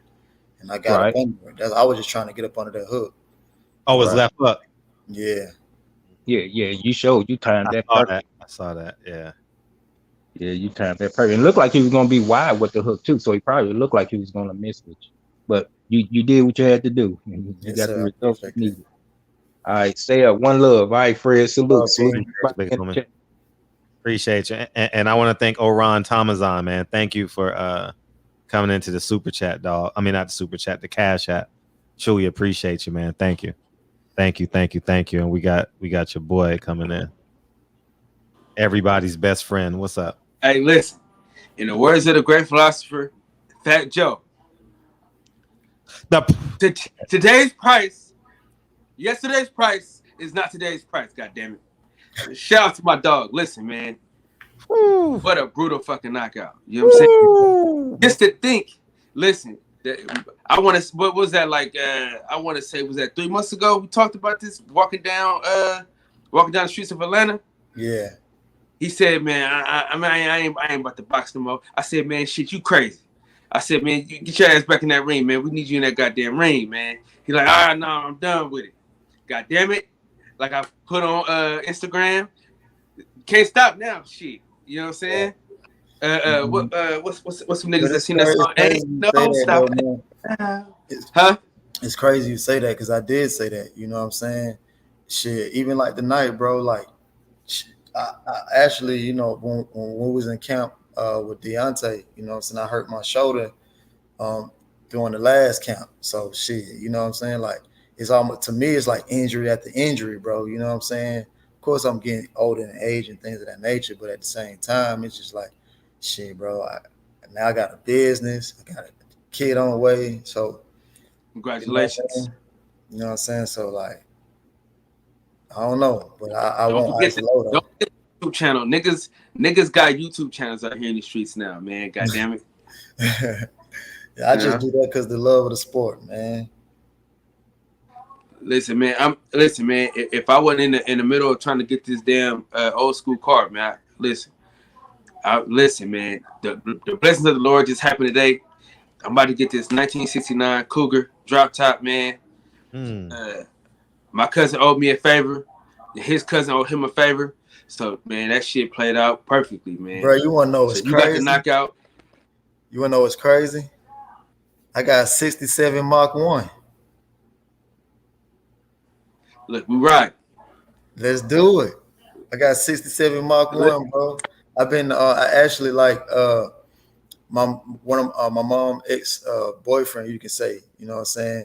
Shit, he gave it to me like I want to say like 5 years ago. I ain't put no work into it up until like last 3 months. Oh yeah. Yes, sir. Listen, I think I'm gonna go to Vegas, man. I want to, man, but I'm just Tyson Fury. He just scares me, bro. Like he's unpredictable as it pertains to how he is going. You know what I'm saying? The nigga has never defended a belt in his fucking life, so I'm just nervous, man. That's what I'm nervous about, bro. Is buying all this shit and getting ready, because you know last time we talked, niggas was ready to go. Niggas had the hotel room, flights, the whole shit was ready to go. You know what I'm saying? We was, because nigga, we had so much fun in Atlanta. Niggas was the build up was ready for that fight, and that motherfucker, he really took the air out of the fucking for boxing for me. You know what I'm saying? Yeah. You know what I'm saying? Like nigga, we barely been talking about boxing on my channel these days, man. You know what I mean? Right. So, cause it's like, you know, we were so hyped up to see Deontay Wilder knock this nigga head smooth off his fucking body, and you know he's just running around and shit, man. And he can't be trusted. You know what I'm saying? Yeah. So that's what I'm afraid of, man. The lack of, the lack of, you know, what's the word I'm looking for? I don't even know. But that motherfucker, he can't be trusted. That's first and foremost. Integrity.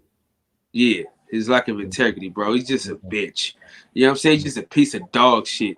You know what I mean? Right. He's just a piece of fucking dog shit, bro. Like you love saying that, man. Right.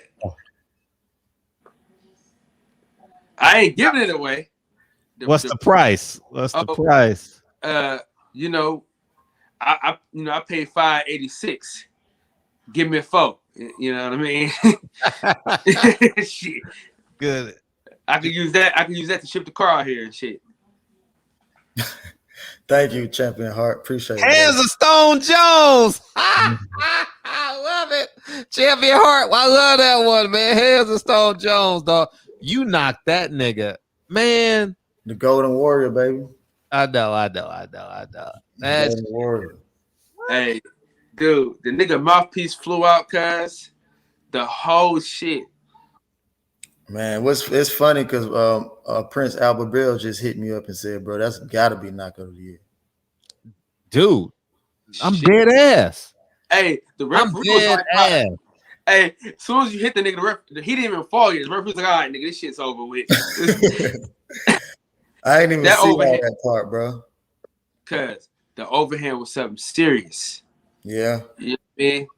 But that overhand crazy though, man. Mustafa actually supposed to be my coach, like I want to say 7 years ago when I first moved back home to Atlanta. And he been saying the same things 6-7 years. He been saying the same thing 6-7 years, bro. Listen, man, because we talk all the time and shit. So, you know, the growth that I've seen you as a fighter. Right. I mean, it's absolutely amazing, man, to see you grow. Shit, a husband now, almost a father, man. This shit is amazing, bro. Bro, it's crazy because, like, man, I don't have an extensive amateur background. You know what I'm saying? You know, of course, my father taught me how to fight when I was younger. My stepfather, he was a 3rd-degree black belt martial artist. So, you know what I'm saying? With that being said, I was actually going the martial arts route. And then, you know, that shit went left. But, bro, I don't have an extensive background. You know what I'm saying? I did a couple amateur fights when I was younger. And then after football in college, bro, it was just like, what you gonna do now? You know what I'm saying? Of course, I want to be like my oldest brother, but you know, it wasn't working out. So, like I say, man, you know, boxing saved my life because I was definitely going down the wrong path. And with that being said, I mean, it took me places that I can't even imagine. You know what I'm saying? And then on top of that, me not having an extensive background, bro, I'm really just now learning the skill. You know what I'm saying? People might say, oh, you're a bum and this, and the third, bro. At the end of the day, I'm doing this off just pure athleticism. Yeah, we're not even gonna speak on that. You know what I'm saying? We just not. You know what I'm saying? But what we can talk about is this merch, nigga. When did you dropping this merch now? You know what I mean? I got the shirt on right now, Yeah, bro. nigga. Yeah, I'm Get that black one, nigga. probably gonna drop it like I might drop it tomorrow. Hey, listen, I'm doing mascot rates, man, right now, man. You know what I mean? I give you a rate for the mascot. You know what I'm saying? I'm bringing it back. You know what I mean? I'm coming out of retirement. You know what I'm saying? So if you need a mascot, you know what I mean? If you need somebody to dress in like the Golden Warrior, you know what I mean? Holla at your boy, man. You know what I mean? DLG. That's my guy. Yeah, for sure. Yeah, man. I'm like I say, bro. I'm not what's the word? I'm not content with that. You know what I'm saying? I ain't content with that. It's cool. You know what I'm saying? Go viral, whatever the case may be, but I'm not content. So you gonna keep boxing, or are we giving it up? Man, I want Isaac Low. Okay. Yes, that's what I'm talking about. You know what I'm saying? Hey, listen, man. I can't wait. Hopefully, you know what I'm saying, he gets some balls, man the fuck up. You know what I'm saying? Get in that fucking ring. Right. You know what I'm saying? Right. You know, they bitch made over there though. You know what I'm saying? Right. Yeah, that was his come to Jesus moment. Who that? He's a stomp down Christian now. That Who guy that? you just fought. Oh, he really believed Jesus saved his life tonight for sure. Oh, he's a Christian. Oh, he's a Christian. His mom's a Christian. His dad's a Christian. Everybody Christian in his house now. Hey, how the song go, Fred? He praying to a God he don't even believe in, dog. Yeah, yeah, he sure is, man. S. Dot, man. Appreciate it, S. Man, that KO is sick, man. Man, listen, it's not missing nothing. You know, it is like I say, and that come from, and I can't take all the credit from that. That just come from working with Mustafa, really learning how to sit down on punches, really learning the craft, things of that nature. Because, like I said, he was supposed to be my teacher from the beginning. You know what I'm saying? And not being able to make that happen because, of course, he got kids. You know what I'm saying? And he had a newborn on the way at the time, so he had to do what he had to do for his family. But like I said before, I didn't have all the detailed skill of how to really sit down the punches. Of course, learning from Deontay to show me how to sit down or how to punch through somebody or locating the place of my punches. Even with Malik, like that same thing right there, like delivering to the mailbox. I worked on that with Don House and Malik in camp. You know what I'm saying? I was learning, bro. Like I say, I like to learn. I don't know it all. You know what I'm saying? And it's definitely starting to show. And that's the biggest thing I get from it. But I'm not content with that. The setup though, that setup was nice because you jabbed to the body like twice, and then boy, he was like, all right, man, he's gonna give me my body again, man. I'm gonna just fall over my damn. Like he was like, yeah, man. See, my Mustafa called me after that because he had another fighter that he just wanted to be in his corner or whatever, and so I had left, but Mustafa called me. He said, yo, I talked to the kid after the fight. He said, man, it really wasn't the head punch. He said the body. He said, man, he got to go to the hospital because I had hit him with a 4 to the body as well because he was throwing a right hand. I came up under with a 4 to the body, so he might have cracked his rib. But that just come from working with Mustafa, bro. Yeah, that placement was something nasty. And even though the first round knockout was great, right? The setup to this fight, man, in this fight was perfect, man. I mean, you're only getting better. You know what I'm saying? My boy like fine wine, Fred. You know what I'm saying? Hey, did you plan to throw the right hand or did you just come off instincts? If you seen it from the beginning. No, I didn't. I only saw the highlight. So I was first. I was throwing it straight. I was throwing straight to the body. Then I was jabbing to the body. And then the first time I threw it, I just wanted to see what he was gonna do. And it hit him in the chest. I said, "Oh shit, he ain't moving his head off the line." So I think I had dropped him in the first round, and then the bell had rung. So Mustafa was like, "Now let's go with the 3-2." So I started going with the 3-2, but I was noticing you were short on the 3. I was short on the 3, and I was catching with the 2, and then this mouthpiece came out. I said, "Okay, now I'm getting closer," because he kept every time I would come in, he was inching back. I was like, "Fuck," and I like I said, I just knew because I just did it in sparring like 3 weeks ago. And I said, and then the third round, I was like, I'm gonna keep going to the body. I'm gonna keep doing it. They want me to throw the 3, but they were misunderstanding like he's moving out of the way of the 3. He's pulling on it. So I was like, fuck, I gotta get him to come closer. So when I did it 2 times in a row, I already knew what time it was. So I knew the overhand was coming. I knew the overhand was coming. But I just had to make sure I get out of the way of that damn hook because that motherfucker heavy-handed now. That nigga mouthpiece flew to Mississippi, boy. God damn. That shit went flying, dog. Mouthpiece floating in a spit bucket. That's what the hell that shit doing. That shit was. Hey, that's a classic ass knockout, dog. Yeah, that was an old fashioned. Pray for moments like that. Pray. Yeah. Shit, I was one of them, man. I was one of them. Like I say that and I can't take all the credit from that because it was one point in time where I was on the B side, you know what I'm saying, fighting fighters, beating guys that I shouldn't even beat, you know what I'm saying, going the distance, you know what I'm saying. So, and it's like now it's even showing in sparring, like even with me and Austin Dulé and me and other guys that I was sparring and stopping them, you know what I'm saying. So it's like it's really paying off. And you getting great sparring too.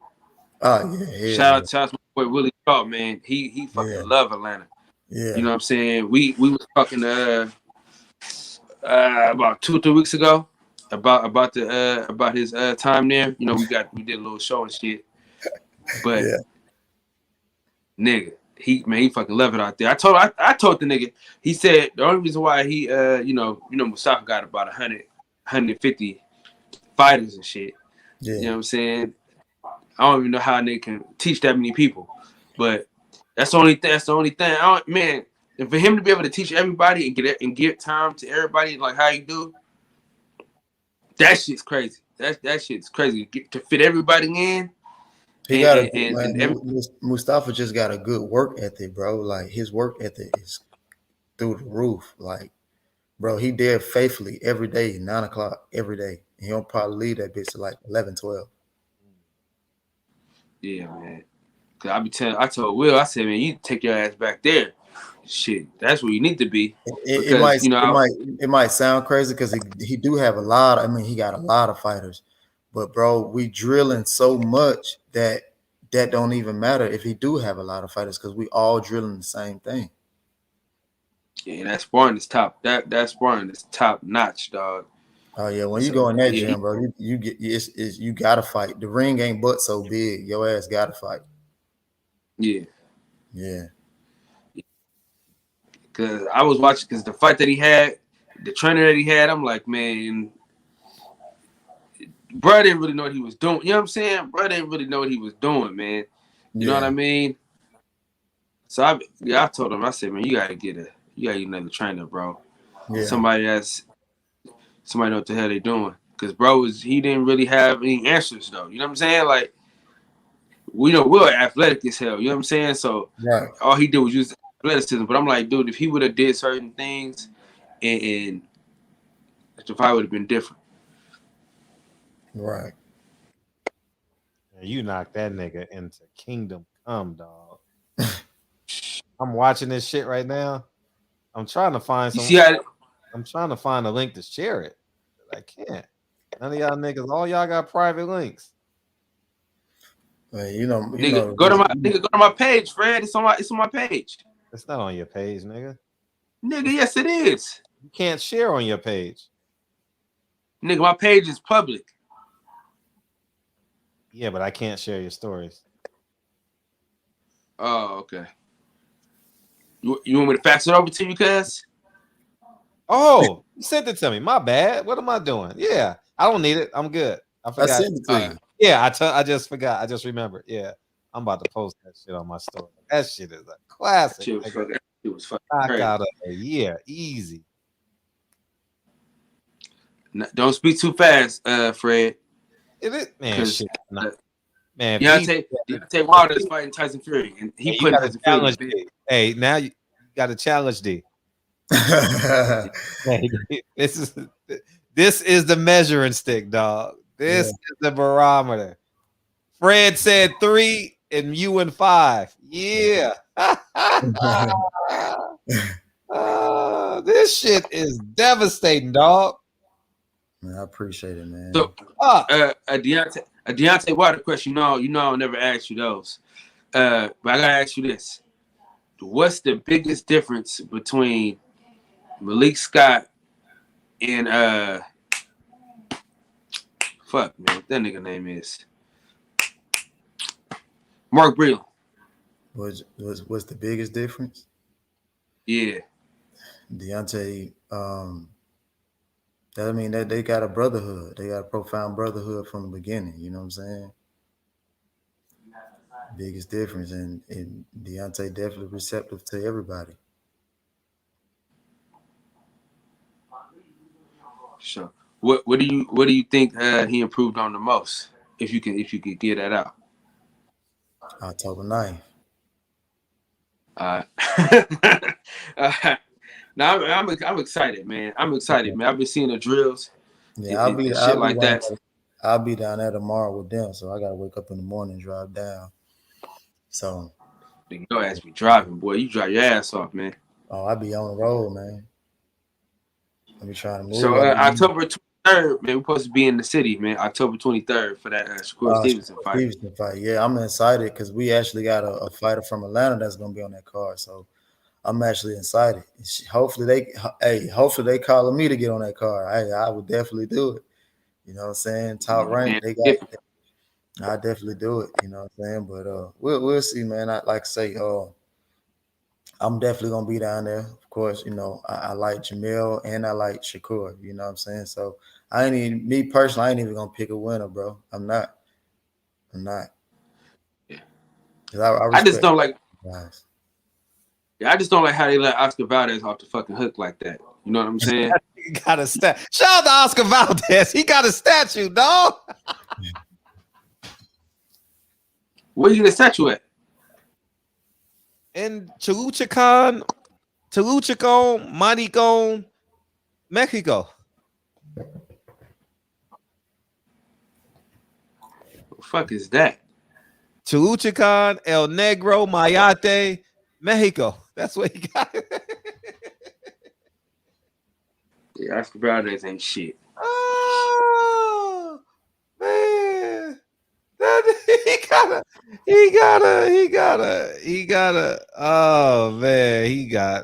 That's funny as hell, dog. Man. Yeah, that shit. He looking for a new mouthpiece, man. Hey, mouthpiece looking for a new owner. That's what I put up on that shit. Crazy, man. Dude, that needs to be on Sports Center. We got to get that on Sports Center, dog.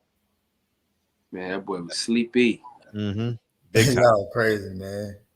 I see it now. I see it right now. Yeah. The ref was like, "Oh, this shit over with." Before the nigga even failed, the ref was like, "Oh, no, this shit done." The ref was the reason why I got mad, though. He was the reason why I got mad, and I told him that too. I did. I told him that he was the reason why I got mad. Definitely was. Yeah. He was pissing me off. He was pissing me off, man. He was pissing me off, bro. A lot of these refs don't be knowing what the hell they be doing either, man. And they be letting niggas get away with a lot of shit. That's his name, Fred. Yaya McClain. Layla Ali ex-husband. Yaya Yeah, McClain. yeah. He smokes cigars. Yeah.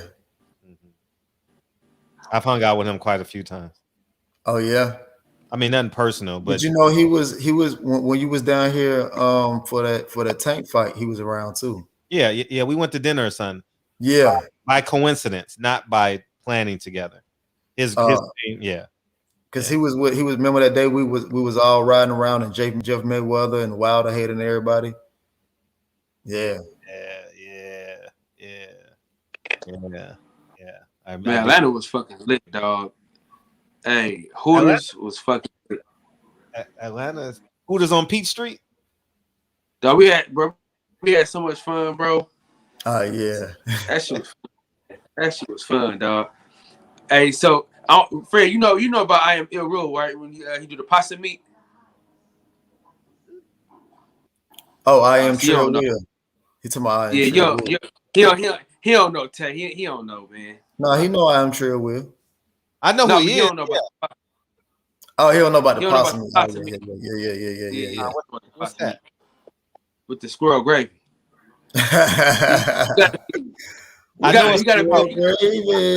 I know it's a joke, but tell us a joke. What's the joke? So he has a song that he always be singing on his channel. He always be like, possum meat with the squirrel gravy. Oh man, dog. You gotta expand horizons, man. You know what I'm saying?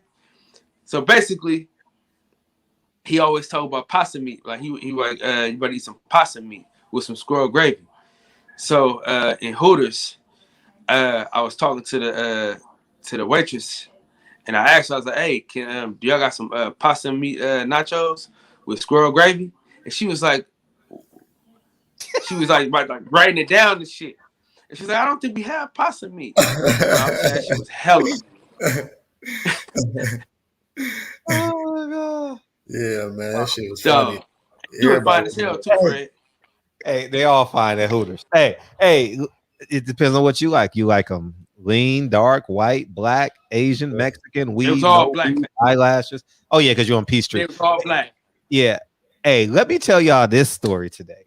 This is the funniest dog. Oh shit, Fred got the story. So Lincoln had a day off today because it was Chavez Day.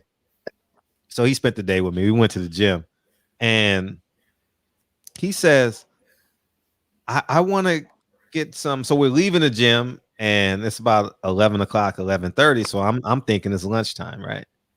So we go by Marvin Gaye's house, and I was just telling him we're going. Because he spent the day with me, so I might as well just tell him some things about the city. And so and he says, I want some pool floaters. And I'm like, faux? So I'm like, cool, no problem. So I'm like, okay, so let me find a restaurant. He's like, okay, let me find out a location where it's at, right? So we go to the restaurant, and he's like, this is a restaurant, Daddy. And I'm like, yeah, this is, because he's Asian. So I'm thinking my son is half Asian, y'all. So I'm like, maybe he got this from his grandma. Maybe I ain't never ordered it before. This is my first time ever going into a Vietnamese restaurant. So I'm like, maybe his grandma buys him this when he goes over to grandma's house, right? So I'm like, pho? Oh, so I go in there, and then I'm like, can I get some pho noodles? I said, Lincoln, what? I said, Lincoln, what kind of pho noodles do you want? I said, do you want the ones with meat? What do you want? He says, he's confused. He said, just the plain ones, right? So, and then so 5 or 10 minutes later, the food comes, and I go grab it, and I said, here, Lincoln, this is what you want. He said, no. I wanted pool floaters. Pool floaters. What is pool floaters? Pool floaters. The pool. He called them pool noodles. So I'm thinking he want pho noodles, but he called them pool noodles. So I'm like, you want? I'm like, Lincoln, this is hilarious. I went and bought him pho noodles. He wanted food noodles. I thought he was mispronouncing pho the whole time. I said, this is hilarious. Fred, you fucked that joke up, Fred. I did, because I said poo, I know, but it was just funny. He said pho noodle, pool noodles. I'm like, you're saying it wrong. He says, no, daddy, pool with a P. I'm like, no, Lincoln, it's pho noodles. Oh my God. And we laughed so hard. Oh man, that was funny. Oh man, hilarious. I'm like, he got to be talking about noodles because he's Asian. Hey man, y'all crazy, man. I'm like, it gotta be about, man, that shit. I bet he like, man, what the hell? I'm like, you Asian, Lincoln. You're supposed to, your pho noodles. He's like, this is not where you buy pool noodles. He's like, this is a restaurant. I'm like, Lincoln, I know it's a restaurant. This is where you order it, from a restaurant. Oh man, it was funny. So that fell on you then.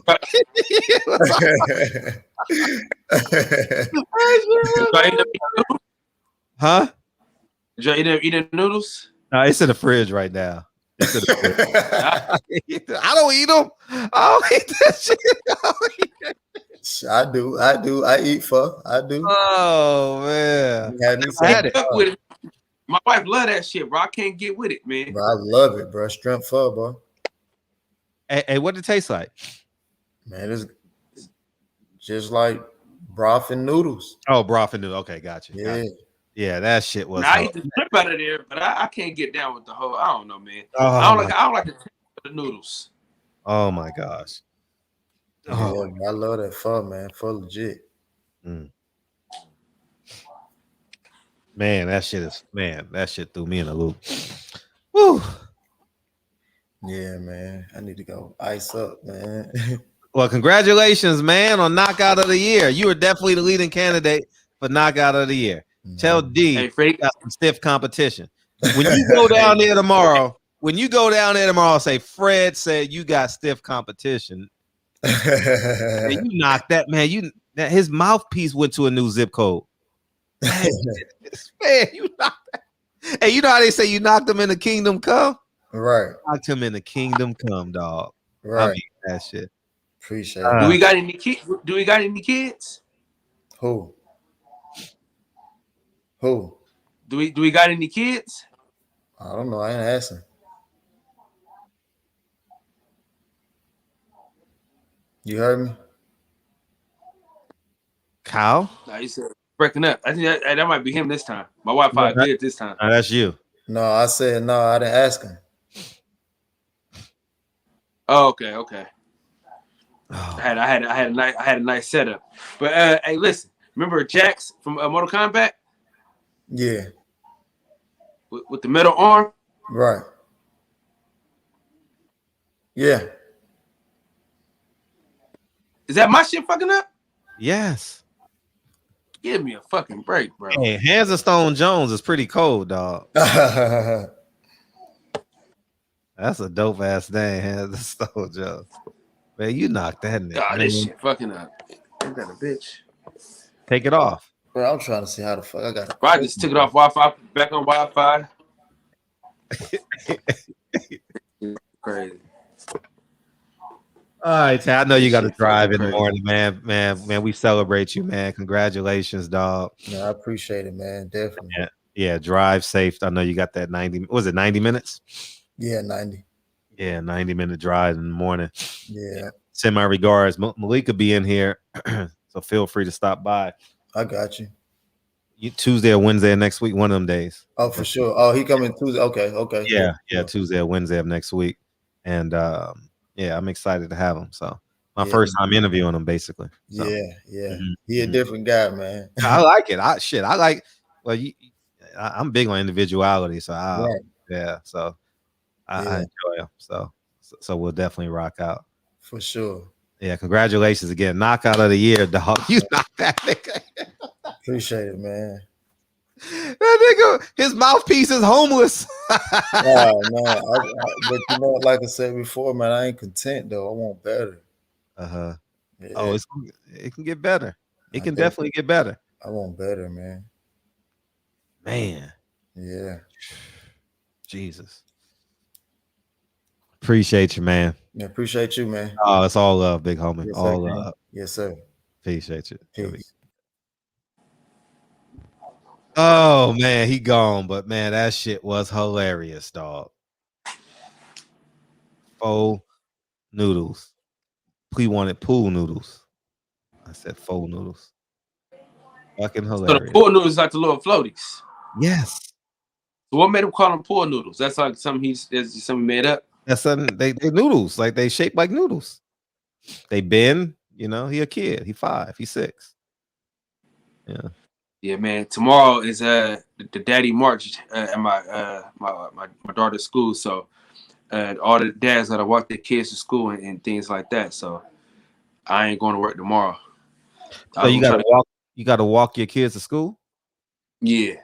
So they You want gotta all the walk around school, or how does that work?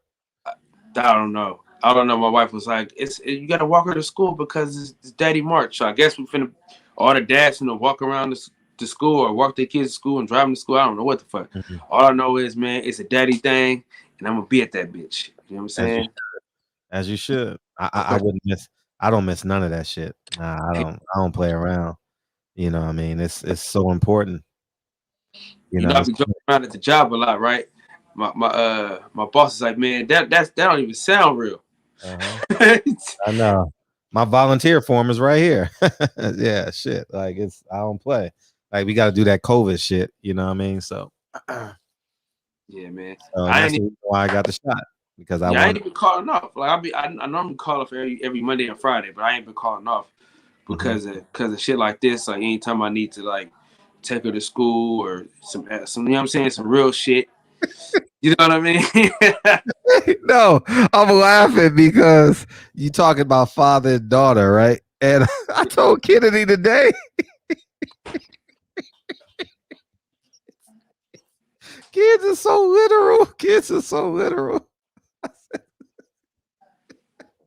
I told Kennedy. Oh my God. I said, Kennedy, look at me, Kennedy. He got this close to me. Man, I wanted to laugh so hard. But I got mad at her because oh my God. I got mad at her because because okay, she probably want a cup. Because she got mad because I told her no for something and she went to Dre. Right? And I'm saying, don't you ever do it. When daddy tells you no, that's it. You know, and she got this close to me. I said, look at me. That's funny because that's what you're supposed to do when someone say look at you. You're supposed to get as close as you can so you can see them. I ain't never had that happen to me before, man. Oh, kids are hilarious. I could just look at her little face doing that to you, dog. That shit hella funny, dude. Oh God. Oh. Hold on, I'm gonna give my daughter a cup. Hold on. Oh man. Oh, that's just funny. Cause she's doing it. Anyways, man, enjoy your kids, man, while they toddlers, man. Enjoy the fact when you reach out your hand, they grab it. You know what I mean? They waiting for you to reach out their hand, you to reach out your hand. Oh my gosh. Oh my gosh. Oh my gosh. Oh my gosh. Oh my gosh. No calls. We out of here, man. We out of here, man. No calls. We done. Who was that though? I don't even know who it was. I didn't look at the number. Who was that? Anyways, man, that shit was hilarious. Oh my gosh. Oh. Oh man. Oh man. Man, enjoy your kids, man. Enjoy your kids. Enjoy your kids. It's priceless, man. Enjoy them while you can, dog. Enjoy them while you can, because they man. I'm like, why in my head? I'm like, why are you so close to me? I remember one time.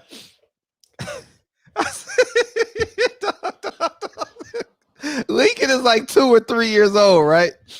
Lincoln is like 2 or 3, right? No, he's 2, 1.5, 2. He's somewhere in there because he's still wearing diapers, right? But he's being potty trained, right? And he didn't have on a diaper or a pull-up. He had on underwear, right? And he ended up peeing on himself, right? And then I got upset. I didn't get upset that he peed on himself. I got upset because now I got to give him a bath. Like that just takes away like from the things I got to do. I got to wash him. I got to clean the floor. I got to antibacteria the floor. So anyways, I said, man, you might as well keep on peeing. Man, don't you know Lincoln kept on peeing? It was a joke, man. I cried laughing so hard, man, because he don't get that that's a figure of speech. Like, he ain't there yet. He's 1.5. Oh my God. Oh my gosh. Man, these memories, dog. These memories you have with your kids, man. Oh man. Man. Shit is hilarious, man. My gosh, man. Oh my gosh.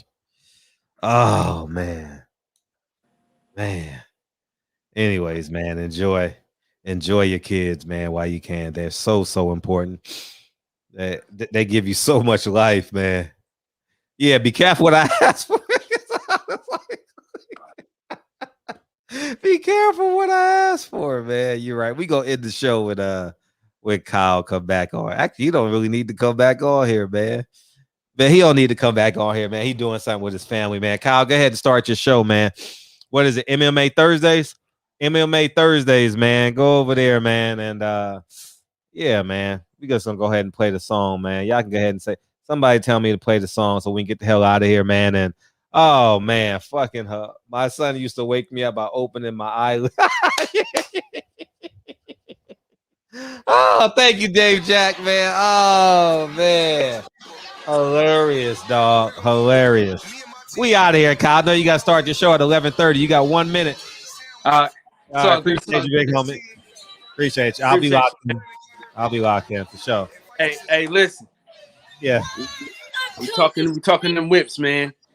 You know, today is a great day, Fred. I'm telling, be honest with you, man. Why? What happened? So I told you, my cousin owed me a favor. You got the car. Even though I owe him 1,000 favors. So there's 2 different Cougars for me to choose from. Oh wow. Yeah, so bro, I'm excited, bro. I'm excited. You hear everything on the back end. Oh yeah, I got car talk with DJ.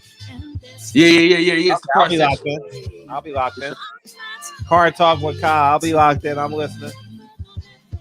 All right, we're gonna holler. Appreciate you, Fred. Always. Yeah, peace. Man, love your kids, man. Love your kids, man. Pool noodles. Who knew what pool noodles were? Oh my gosh. The devil is a lie. I'm like, Lincoln, you Asian, dog. What do you mean? I'm supposed to think pool noodles, man. He said, but you know what tricked me? When he said, when he said my grandma gave him to me. He said my grandma gave it to me. And his grandma is a really good cook. So I'm like, pool noodles? Like, I don't think pool noodles. The fuck? Like, I'm not supposed to think pool noodles and we don't have a pool. His cousin has a pool. You know what I mean? Oh, man. Hilarious, dog. Hilarious. Oh, man. Man. For the children, it's a given. It's my personal statement. Run a game like I'm in. You turn to be the greatest yet. Bobbing and weaving and changing up like a seasoned indigenous to the grind. Do it for all my people. Dabbing against. Man.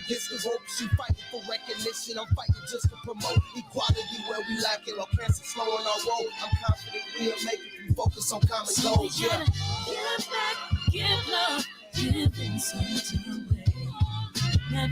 Man, hilarious, dog. Thank you guys for coming in tonight.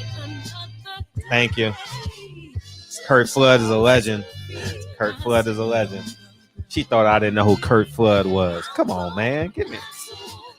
Hell, man. That's what I do. Man, the legend. The legend's daughter. Why, y'all? Because the devil is a lie. Hey, I got a headache. I ain't laughed this hard on the show in a minute, dog. Man.